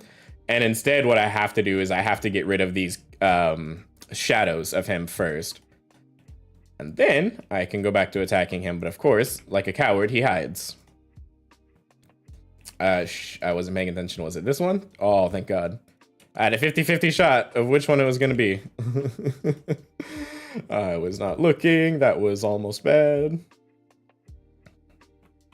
Oh, wow. 26 million ranged XP. Crazy. I only have like basically 12 million. Dude has twice as much as me.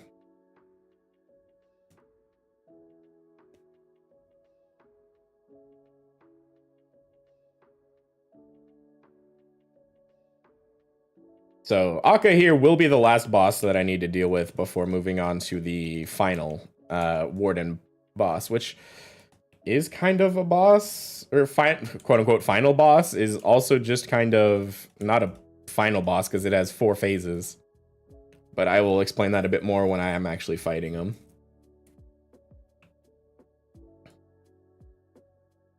And then sometimes he'll do this shit. Pow. I was too slow on that. What?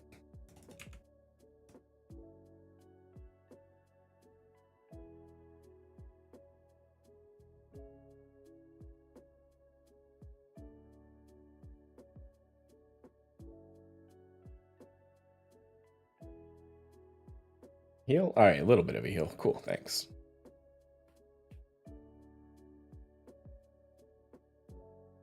And this bar right here on the hourglass will let you know if that bar fills up before you kill the shadow, they're going to do like an AoE slam on the ground. So if you don't kill him before that fills up, you're going to take some damage, unfortunately.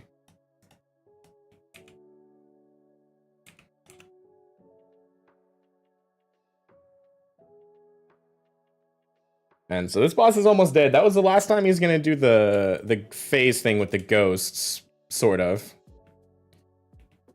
Now what's going to happen is when I kill him, he's not actually going to die.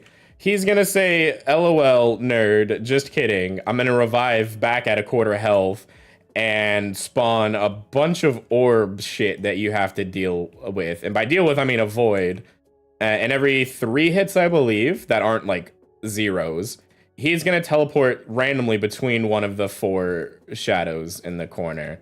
And I have to try and avoid all of these and like not step in anything out like that. Well, great start.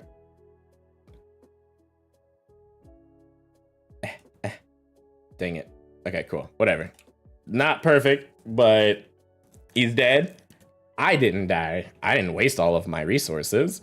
And so for the last time, I get to talk to this guy, and I will take the health choices this time. Ambrosia, this, adrenaline, and that, at least for the moment.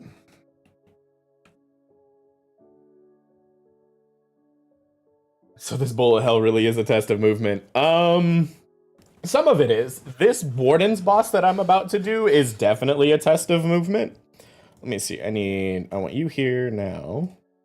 Oops, sorry, you're actually fine. Yeah, street places. You come here, you come here, you go down there.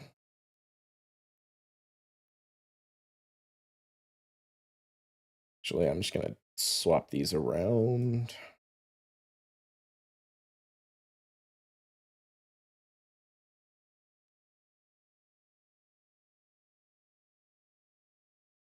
All right. So this is gonna be a four-phased fight. I am timed. I have to do this a little bit quickly. So the first phase, I'm going to be fighting this obelisk. There's not too much that you need to know about it, I guess, to be fair. I just need to block a couple of attacks. Like those skulls. Perfect. And then I am going to be a Cheaty McCheaterson and just hang out over here. This is like, the Bow of Feridian is one of the few ranged weapons that just naturally, without having to go to long-ranged attack style, has a 10-tile attack range. Its attack range is so long, I can stand in this corner that you're probably not normally expected to stand in, I'm guessing. And none of the special attacks, like the UFO-looking ones, the pyramids that come down, I mean, they're definitely UFOs. They can't hit me here. The only thing that can is these random freaking attacks that he throws out, and there is nothing you can do about them at all. They come out, they hit you, and you can't do anything to reduce the damage. This part of the fight is basically a DPS check. It's basically the obelisk saying, can you kill me fast enough that I don't like waste all of your resources? Honestly, kind of sucks that I went through a second cycle like this. I would have liked to have gotten it before then.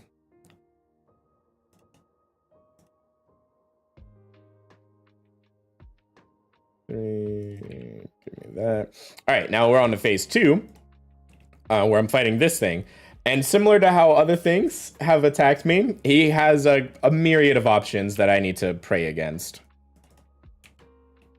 Oh, okay. There's going to be black tiles that show up on the ground, like right there. That's skulls that are going to like fall in. I need to make sure I'm standing either very far away from them or very close to them. I'm dumb. That was stupid. Okay, I think. So that I don't get destroyed by the skull. While also watching the attack styles he's using to make sure he's not going to destroy me.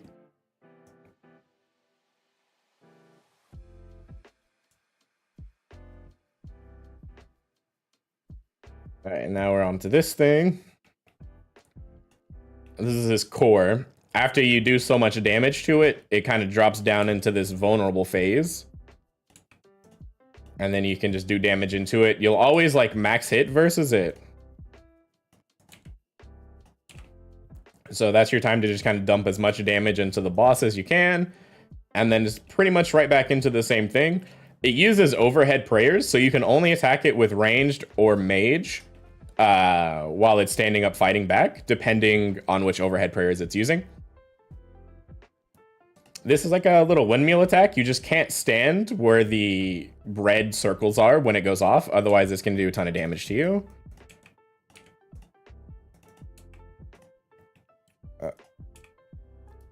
Shoot, I meant to do that earlier. Oh, well.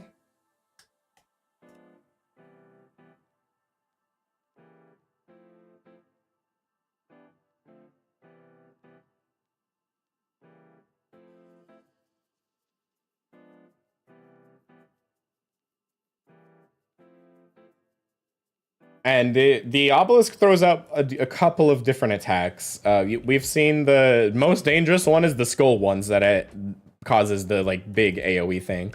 That will freeze me. Yeah, those most dangerous attack. I really don't want to deal with this while I'm dealing with him. Because I need to watch where these fall to make sure that I'm in like a safe spot. Oh, I'm doing it backwards for some reason. There we go.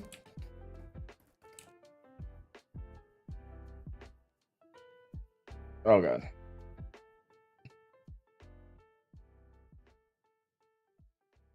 All right, hold on.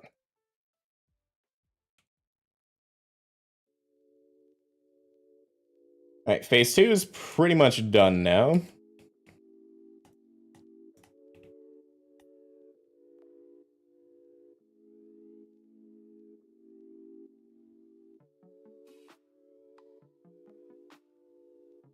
And this is phase 3. This is like the bigger version of the boss. This is his main attack. He basically will stomp the floor, and you just kind of got to cycle between where you're standing so that you avoid his attacks. As you chip down his health, his next special attack he'll do is he's going to like spawn down some skulls. They basically have 1 health. I just need to hit them. There's like nothing too fancy about him, if we're being honest. Yep, there we go. He's now like immune. I can't do anything to him. I have to attack these first. Like I said, they all basically have 1 health, so you just kind of run around and thwack them. Stand back and keep shooting them. And so this is like the easiest version of the raid, pretty much. I mean, there is ways to make it easier. There's ways to make them like less healthy. I could like do a 0 invocation instead of, you know, doing a normal 190 like I'm doing. But for more or less, these are about the easiest versions of the bosses you're really going to fight, especially this final boss. He has a thing that I could turn on called Insanity. It makes this go so fast. It's actually really hard, especially when you're like just learning out. Because like these skulls that come down, you have to be perfect. If you're not, like literally perfect. If you're not, if you miss 1 tick, which like I said, the tick cycle is basically, think of it as half a second.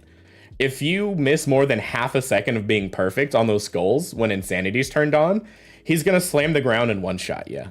It's really hard to learn. After some practice, I'm sure it's not that bad, but man, my first couple of times trying out Insanity, it was a lot. Because after he loses health, he's gonna keep summoning more people to come help him. So now he's got the baboon guy out here helping him, and I have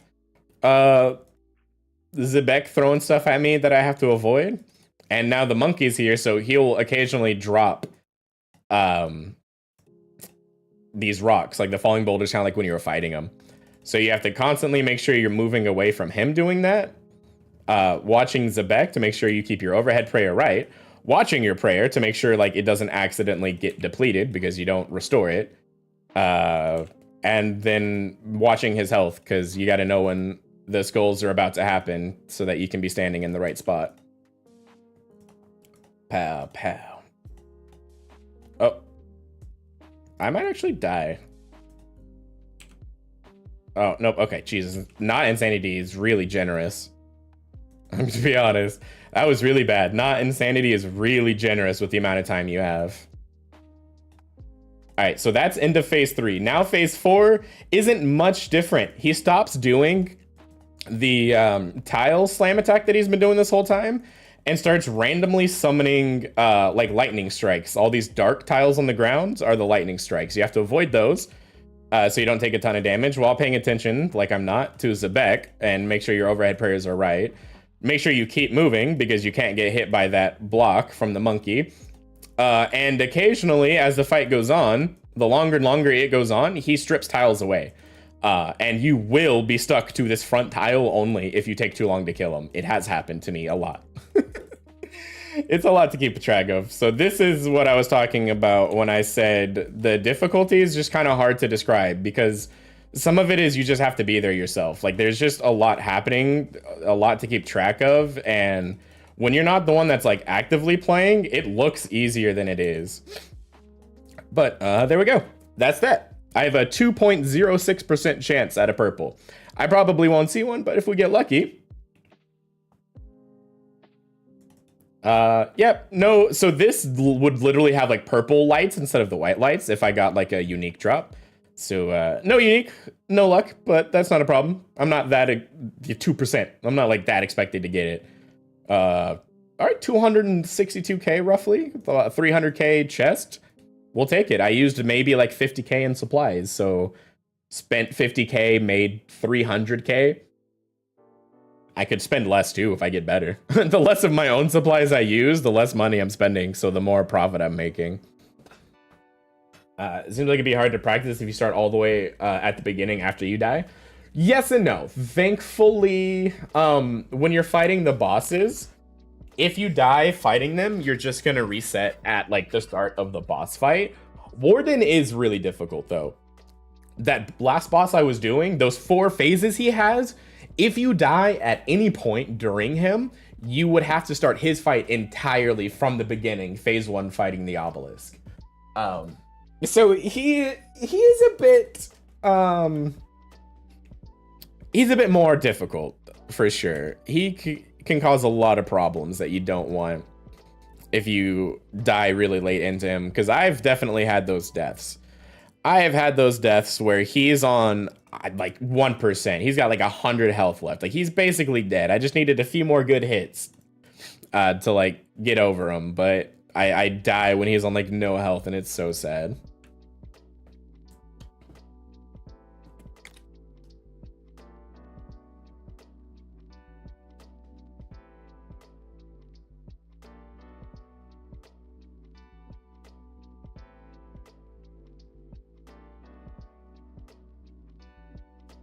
All right, cool. Turn that over. Let me just grab these again.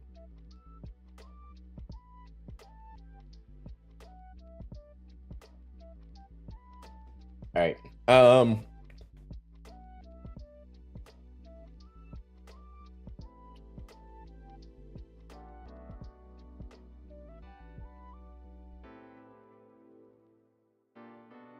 turn insanity on.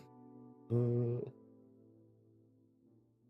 that off because I just don't care. Turn that off because I just don't care. Turn those off because I just don't care. Should be around the same. All right, cool. So I'm just gonna turn insanity on real quick and throw that. Number 1, I just want to practice it more. Number 2, I'll let you see the huge difference in how slow the boss was with his attacks. That final boss, at least. Versus what it's like with insanity on, and why that boss is so hard to practice with insanity.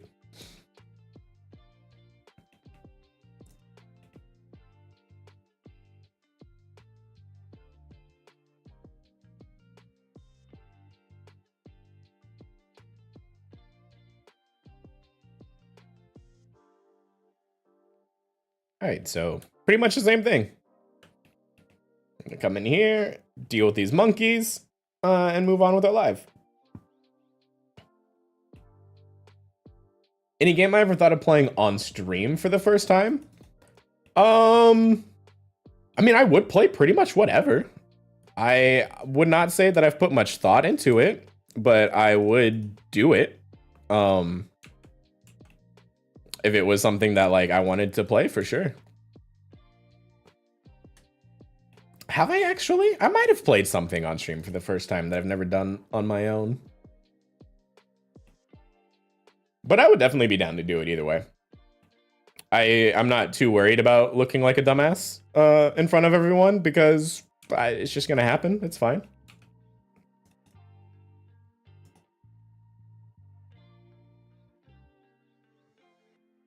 Stack you.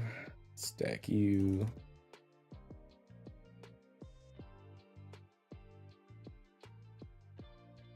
Apparently didn't get you like I wanted. Thank you. You there. Nice. Yeah, so these guys literally explode. Like if you stand next to them, they'll explode on you. And those explosions hurt. I don't want to stand next to them.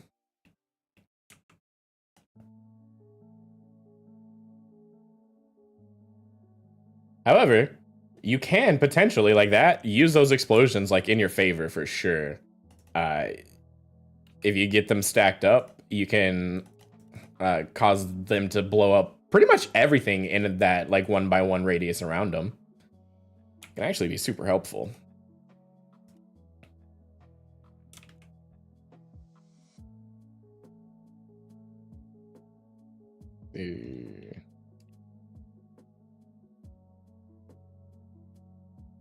Oh, hey, where are you going? Yeah, get that. All right, that should be enough to kill you.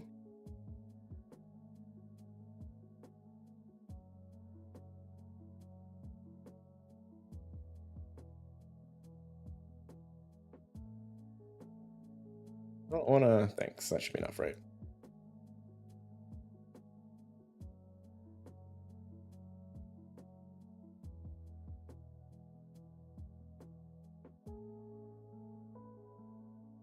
Oh, oops, I didn't notice that.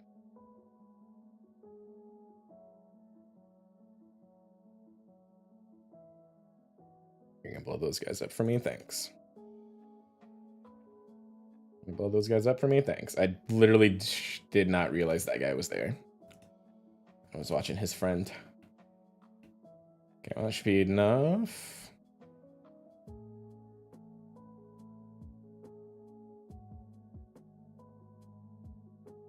Alright. Pow.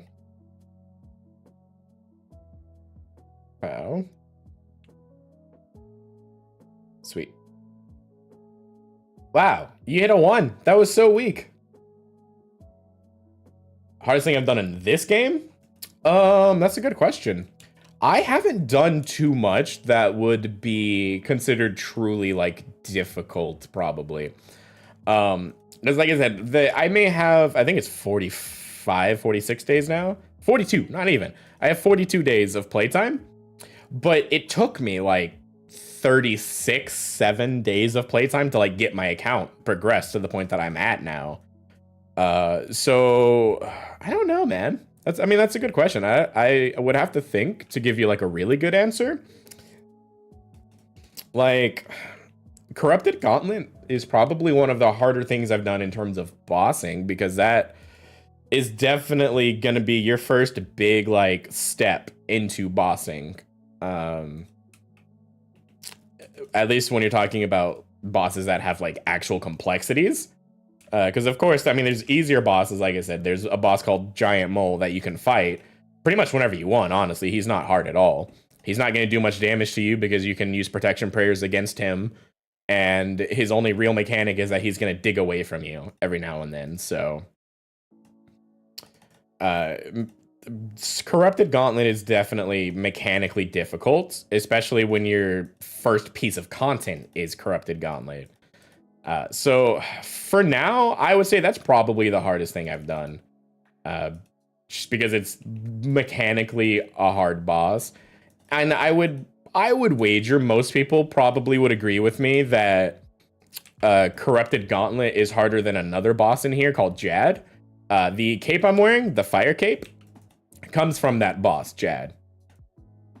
And when RuneScape was like first coming out, like whenever Jad came out, actually, I don't remember, but you know, 20 something years ago, Jad was actually like the hardest thing in this game. Like, it was the first big hard piece of content that had some real mechanics and real difficulty to it. It was like a wave-based mini game that would probably take you like an hour to an hour and a half to like get to the last boss in it, to be able to like make it to Jad. So it was something that would take you a while. Now, of course, the better you were, you could get there faster. Depending on what your stats were, it could take you longer, especially if you're talking about back then. But I mean, Jad was like the hardest thing that came out. You could guess it probably would take you around 2 hours or more to beat it for your first time. And it would take several attempts. Like, people took 10 attempts, 15 attempts, 20 attempts for some people. Because the boss was the first time. Like, it was your first real introduction to... If you mess up a mechanic of the boss, he'll just kill you. Jad's max hit is like 97 damage, while your max health is 99. So, like, literally, if you messed up your prayer, he could just kill you straight up. It wouldn't matter. So Jad used to be like really hard, but the player base has gotten so good. I don't think most people would consider him a hard boss anymore. I don't. So Corrupted Gauntlet's probably the hardest thing I've done right now. I would love to sometime soon get myself into another raid. There's 3 raids out right now in total for, oh no, I wasn't paying attention. Let's do this. This is the 3rd one. The one I'm doing right now is called Tombs of Amasket. It was the 3rd raid that Jagex released, the company that runs RuneScape, or owns it, I guess. So this is the 3rd raid that they've released, but the one before this is called Theater of Blood. And Theater of Blood is supposed to be like one of the more mechanically hard things that you can do. So that's something that I'm looking forward to trying pretty soon. You could also argue what I'm doing now, Tombs of Amasket's probably one of the harder things I've done, as it has its own like slew of mechanics that you need to learn, and just the higher you push the difficulty in terms of the invocation system, the harder it gets. So the like 190 to 240s that I've been doing, they're not that hard, all like through and through, all things considered. They're the easier parts of this raid for sure. If you push this raid to like its absolute limit and put it to like the maximum invocation that you could, it is a really, really hard challenge. So it's probably between this or Corrupted Gauntlet, but I give it to Corrupted Gauntlet simply because I haven't done the like super, super hard versions of this yet. I'm still fairly new, so I'm learning just the general ins and outs of it.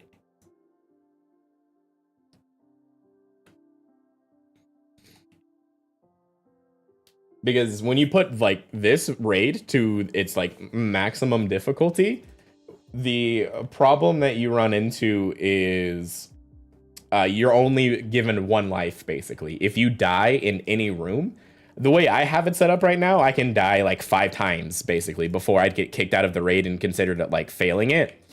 But at maximum difficulty, you're only given 1 life. So like you can't mess anything up. All of the bosses are extremely healthy. They're extremely tanky. They hit extremely hard. I think that's actually going to be in the wrong spot. I think it needs to be where that 1 is.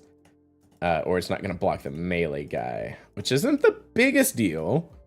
It just means I got to pay a little bit more attention and fix my prayer earlier.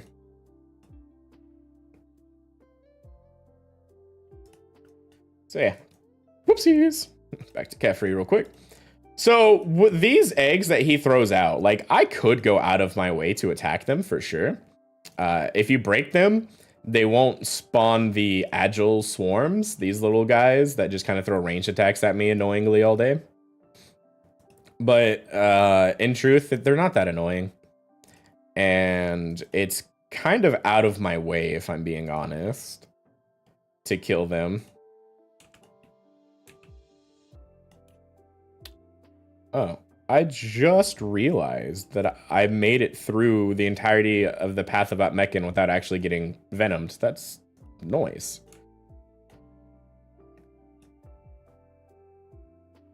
I'm gonna run over here real quick. Like I said, you could attack these swarms. I could like pull out the blowpipe and I could start attacking these swarms down so that Kefri doesn't really get any of that shield back, but I mean, I'll just take the extra points, I'll be honest. It's slightly slower because she gets her hold shield back that I have to break again instead of only being like partially damaged. So the insanity only applies to the final boss, the warden. The insanity thing is like a warden specific invocation. So you won't notice any difference until I get to the final boss. The insanity clause is mostly for the slam attack that he does, where I'm like walking left, right, and then I stand in the middle. That attack happens insanely fast. I think made my life a little easier though. Oh, cool. It's stacked just right that it didn't matter. I've made my life a little easier, and I've changed some of the other ones, so I shouldn't have too big of an issue with the final boss. but I have Insanity on, so you'll at least be able to see like how fast his slam attack turns into.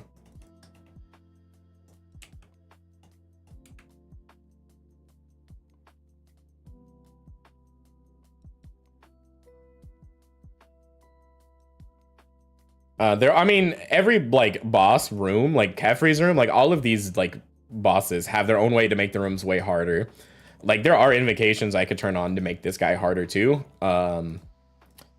However, I'm not like super good at this game, not yet. So I like keeping it a little bit lower right now. I can still get in the practice like for Insanity that I want, but I can also like look at chat, be able to see what you're saying, talk with you, and it's not too bad. If I was to like put on all of the other stuff that makes this boss also really hard as well, then it becomes really hard for me because it takes a lot more concentration out of me to be able to like successfully do this boss. The game really is a lot. Yeah, it is. There's, like I said, like watching it, it looks like not too bad. Like it doesn't look too hard, but like because I mean that used to be me. I used to watch people play this all the time, like whether it was on Twitch or YouTube or whatever. But now, man, having actually like got in and played, I'm like, oh wow, some of the stuff that I like watching, I'm like, oh, this isn't that hard. You just do this and this. Like, come on now. It's like, okay, yeah, true, it's not that hard, but I wasn't using a lot of brain power, like keeping up with everything that was happening around me and whatnot. So it becomes a lot more difficult when you're actually like learning and trying to like play the game yourself. All right, cool. So no major screw ups at the start, which means I can grab power, which is fantastic. I love being able to take power because if I screw up the first two boss rooms, I need to take life there. I need the life to make it through the raid to get to the final boss. If I don't mess up too badly, it's great because now I get to take power. And what power does is gives me the salts so that I can kill these bosses a lot faster. And you really want that, especially, like I said, Akka, the like boss that I fought as the last boss before I went to the big boss.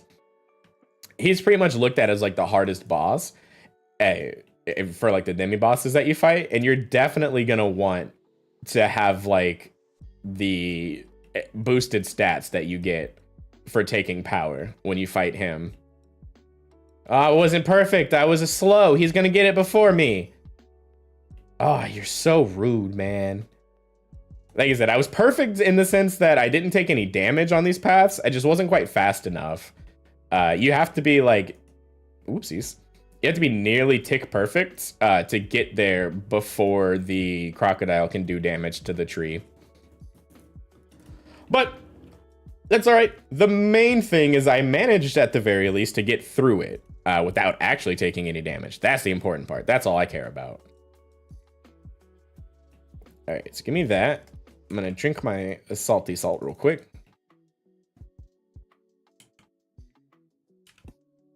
Crocodile Dundee.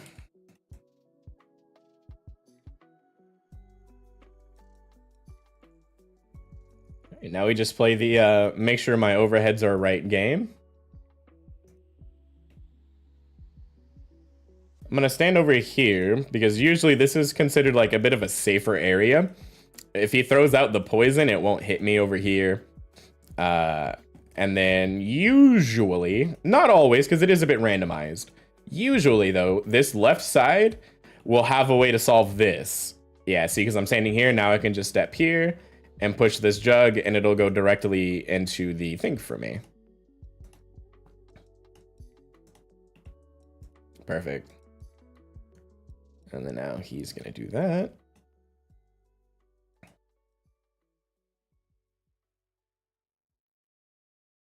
And then I'm flicking my prayer on and off just to try to conserve some. The less of my supplies I use, the more I'll have to use later, so the better. Those red streaks that you see occasionally coming from him is his like blood magic. You'll usually, depending on what's happening, pray like protect from magic to prevent him from like healing off of you. Except sometimes, like in this instance, instead of doing like an attack like he normally would, he summoned his like little blood balls that follow you around, which do a little bit of damage, not much, but they heal him. So you mostly just need to keep moving to avoid those.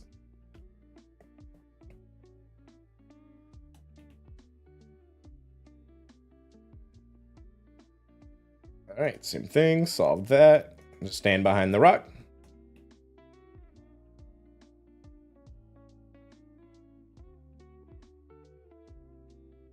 Just gonna take that just to be safe.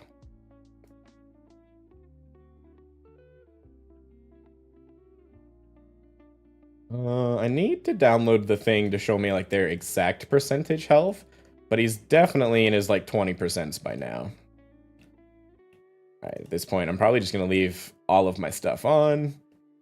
I should have enough prayer that I don't need to be flicking anymore, because everything resets when I kill the boss, so I just need to make sure I don't die is all. If I could kill you before your next wave attack, that'd be great.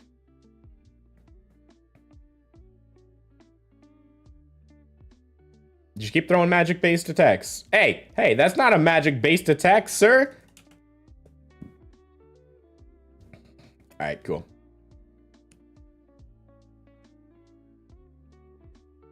And then now, pretty much back to what we were doing.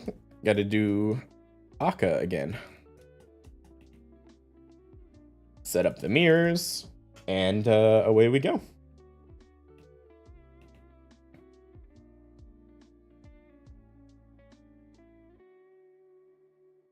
It's funny too to me, because like I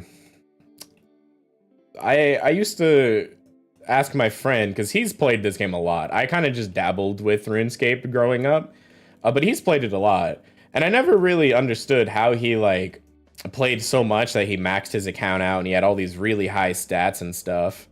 Well, I clicked to move. That was rude. But after playing it for a while, honestly, I really enjoy this game.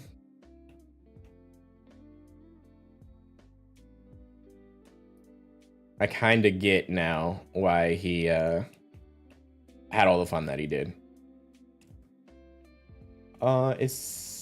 Yeah, actually, you know what? I think I'm okay. I think I'm allowed to stand here because it's going out. Yep. All right, cool.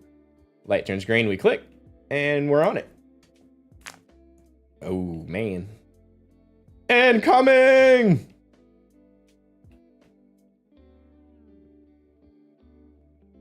Balls are everywhere, man. Wow. So, I guess one thing I could mention, if I wasn't lazy and I didn't hate skilling, if I got my mining, which is at 71, if I leveled it up, it could make it so that I could kill this room in one cycle instead of having to always do like 2. Oh, wait a minute. Was that literally? Oh, I just realized that's... that's literally the only thing I had to do. I did not... Okay. I didn't realize that was the only mirror I needed to put down. I did not realize there was a one-solve room. That's convenient.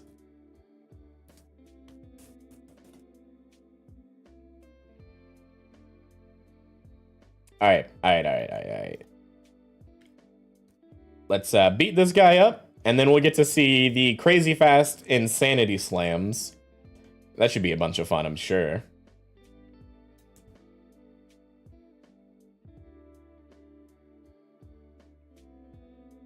Yeah, being able to have like the exact percentage health would be really big.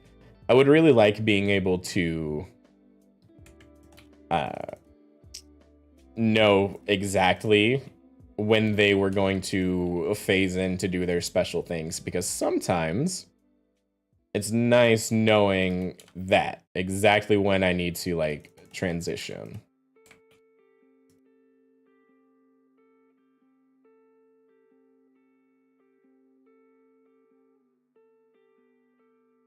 Oh, I'm on the wrong thing. I was like, why am I getting destroyed?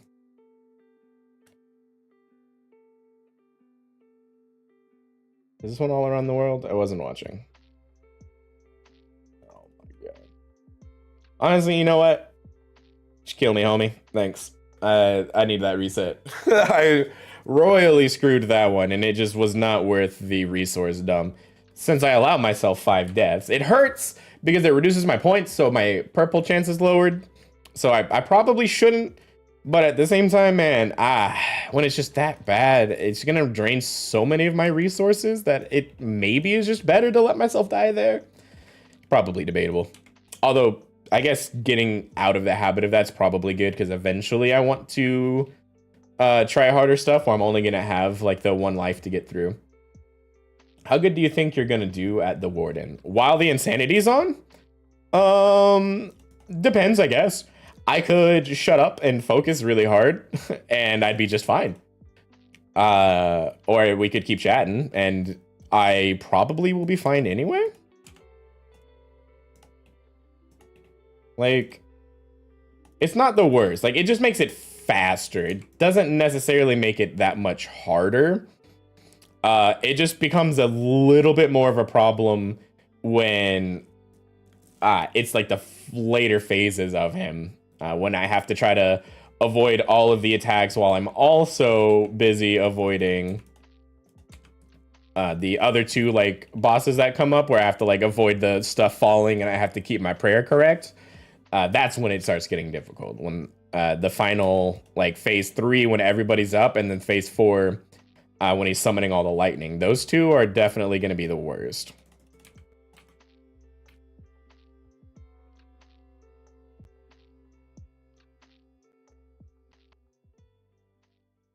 But also, I mean, that is some luck. There is definitely, obviously, a huge skill to it in order to do it right. But there's a little luck because all of your hits are random. The way this game weirdly works is basically you do an accuracy check. Like, the game does a roll to find out whether you hit the guy at all or if you missed. If you hit, it then rolls for damage, which is 0. So you can successfully hit somebody, but still manage to hit a 0. It's kind of frustrating. And the number will roll 0 to your max hit. So there is a little bit of luck. Sometimes you just don't get your really good hits. So when you're fighting the last boss, even though you did everything right, you're still gonna go down to like one tile, like one row of tiles left, and that boss is just a nightmare.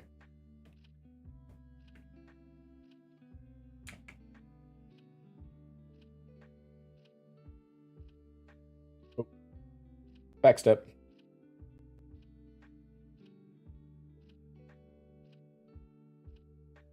He should just have like one more, I think.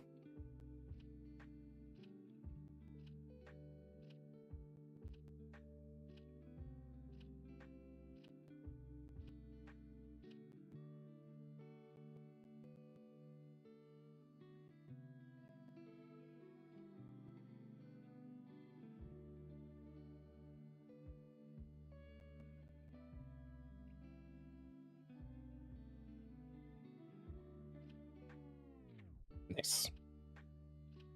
All right, big hits. So we're now into his second to last phase. He's no longer going to be shifting. It's just going to be... Oh, nope, I was wrong. He had one more. I thought we already did the fourth one. Wow, go. All right, well, after this, no more shifting.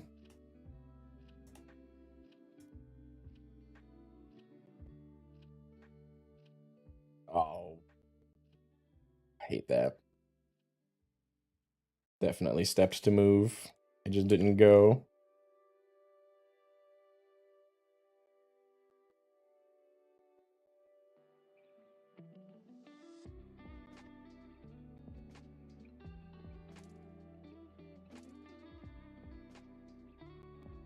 Oof. Little rough, little rough. I have less supplies for Warden than I'd like, but we should still get through it, I think.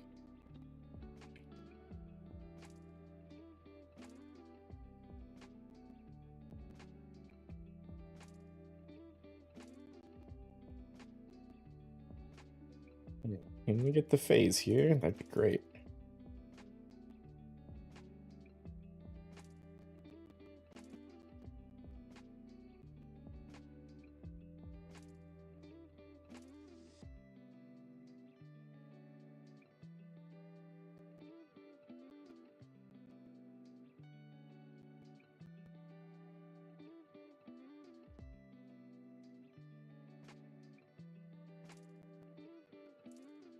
Nice. Whew.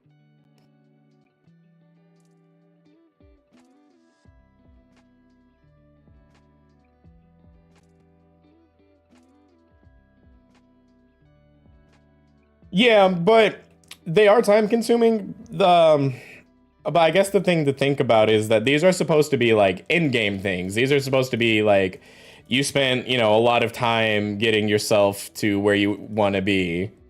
And now like you've progressed your account to do all of the big bosses. So yeah, they are a bit time consuming, but generally people don't complain about it too much because it really can it's fun. It's if you don't play the game, it's probably not as much fun to watch, but it definitely can be fun. Let me see. So I got my supplies. I should be mostly good. I could afford one more thing out, I think.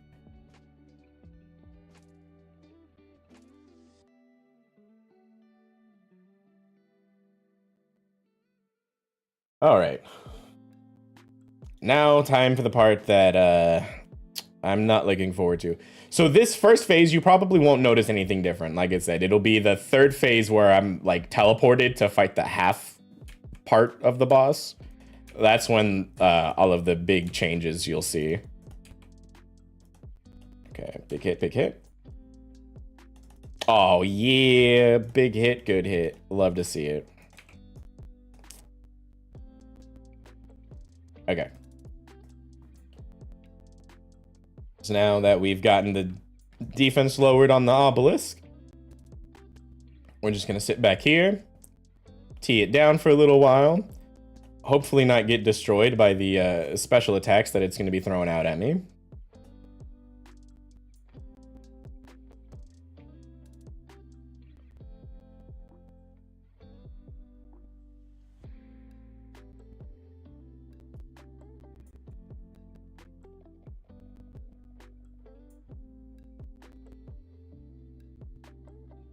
Ow.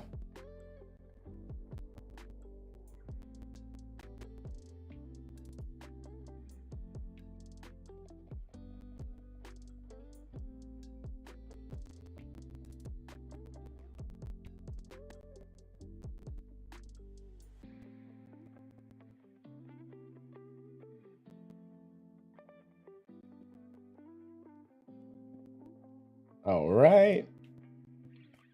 So now we play, be very careful, make sure you keep your overhead prayers correct, and watch what special attack the obelisk is doing. And I also need to watch this guy, because occasionally he does a special attack that will turn my prayer off, and then I not only need to turn my prayer back on, I need to make sure that I turn the correct prayer on based on what he attacks me with. Like these red skulls he throws are magic based, so we just protect magic those. That red sword smites you, turns your prayer off, but you need to pray melee versus it.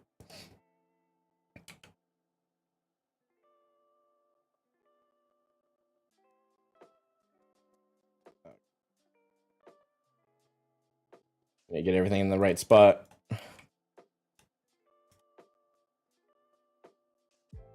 Should have set that up beforehand. I don't think this hit will go off. Nope. Okay.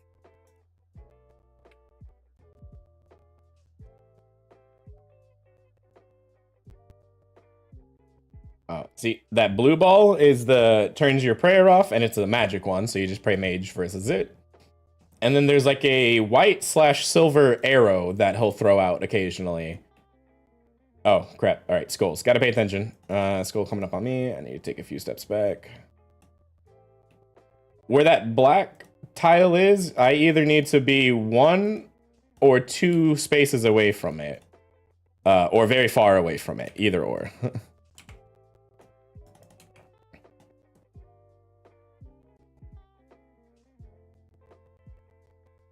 Should be able to get 5 in, I think. 4, 5. Hit and stabby. Oh, no stabby.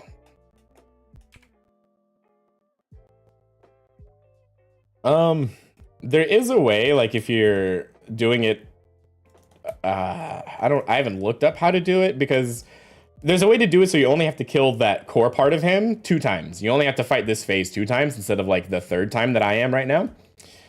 I would, 1, need to learn how to do it. I think there's like a particular way you need to do it. But 2, it gives you less points. Similar to why I let Kefri get full shields back. Letting the core come out a third time is just more points for me, while also just being less things I need to like keep track of.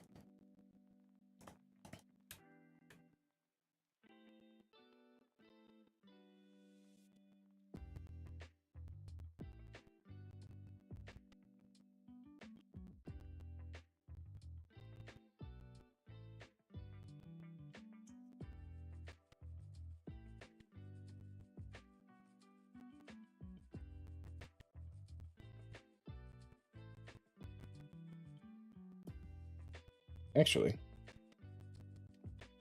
I go try to shut the boss down real quick.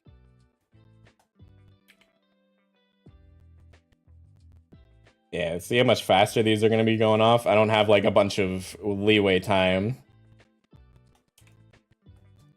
They're going to start going fast like this, and I got to keep up with them.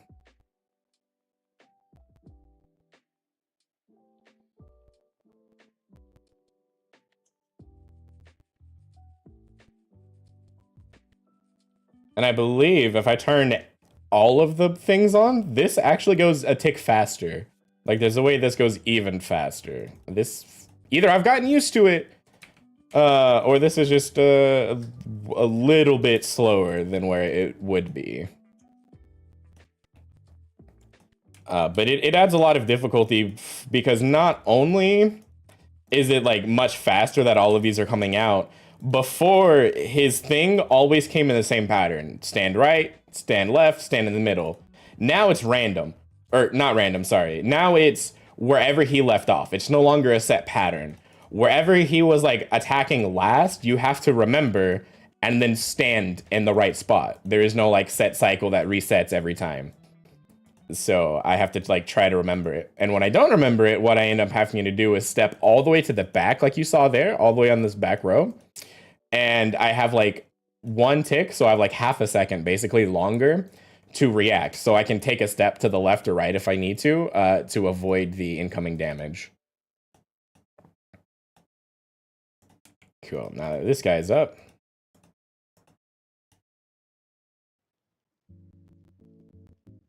I wasn't paying attention again. I was literally about to tell myself I needed to do something else.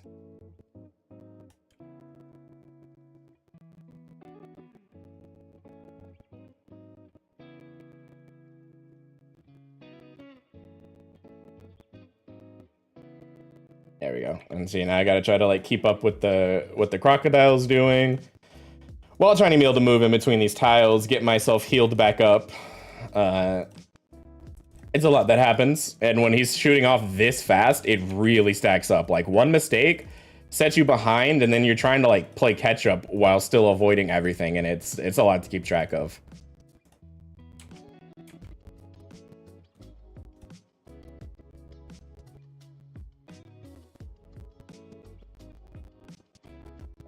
Again, I don't really remember where I'm supposed to be. Yeah, let's do it this way then. Now, Monkey here, I gotta avoid everything, keep moving so that the rock thing he drops down doesn't come onto me. I keep avoiding all of these tiles, keep making sure that that's right, keep trying to attack where I can.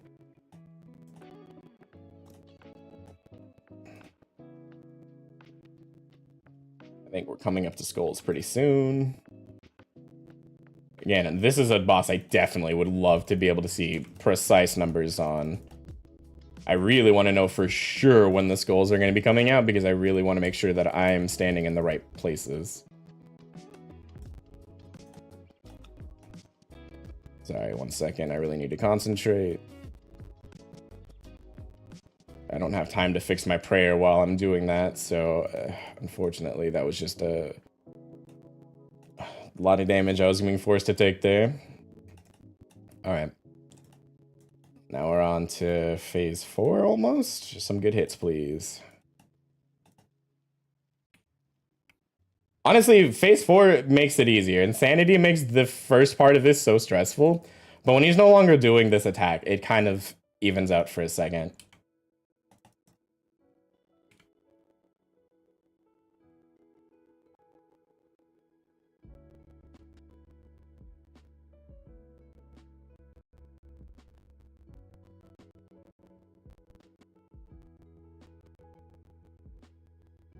Yeah.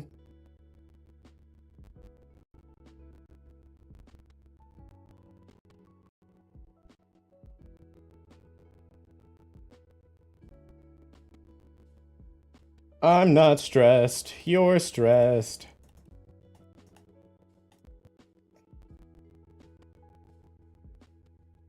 Am I lagging? Take the step, man. That was an important step to take there.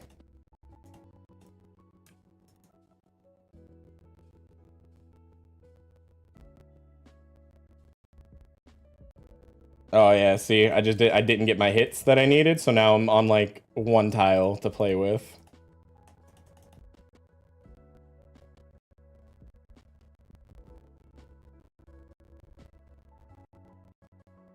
Oh my god, hit! I'm getting trolled so hard. Please, just hit.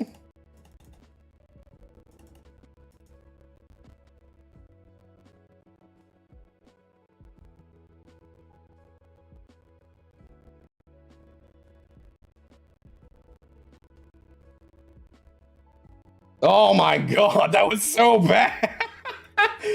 Holy man, I just could not get any hits there. See, sometimes you just get a little trolled and you don't get the hits. Ugh, not rewarded for it either. So sad, so sad. I do really badly under pressure, lol, so I'd probably really struggle with things like this. It's, oh man, that really wasn't a great reward at all either. Gross. It's a lot. Like, when you're first trying to learn it, it's a lot. It takes a lot of practice. I'm still not great at it by any means. Like, I'm definitely still practicing. That was, what, 25 maybe? 24. That was my 24th time doing, like, this normal version of the raid successfully. I've definitely had some unsuccessful attempts. But man, it's stressful for sure. It's a lot to keep track of, and sometimes you get unlucky and the boss decides you're really just you're not meant to progress and you're stuck on one tile and you just keep eating.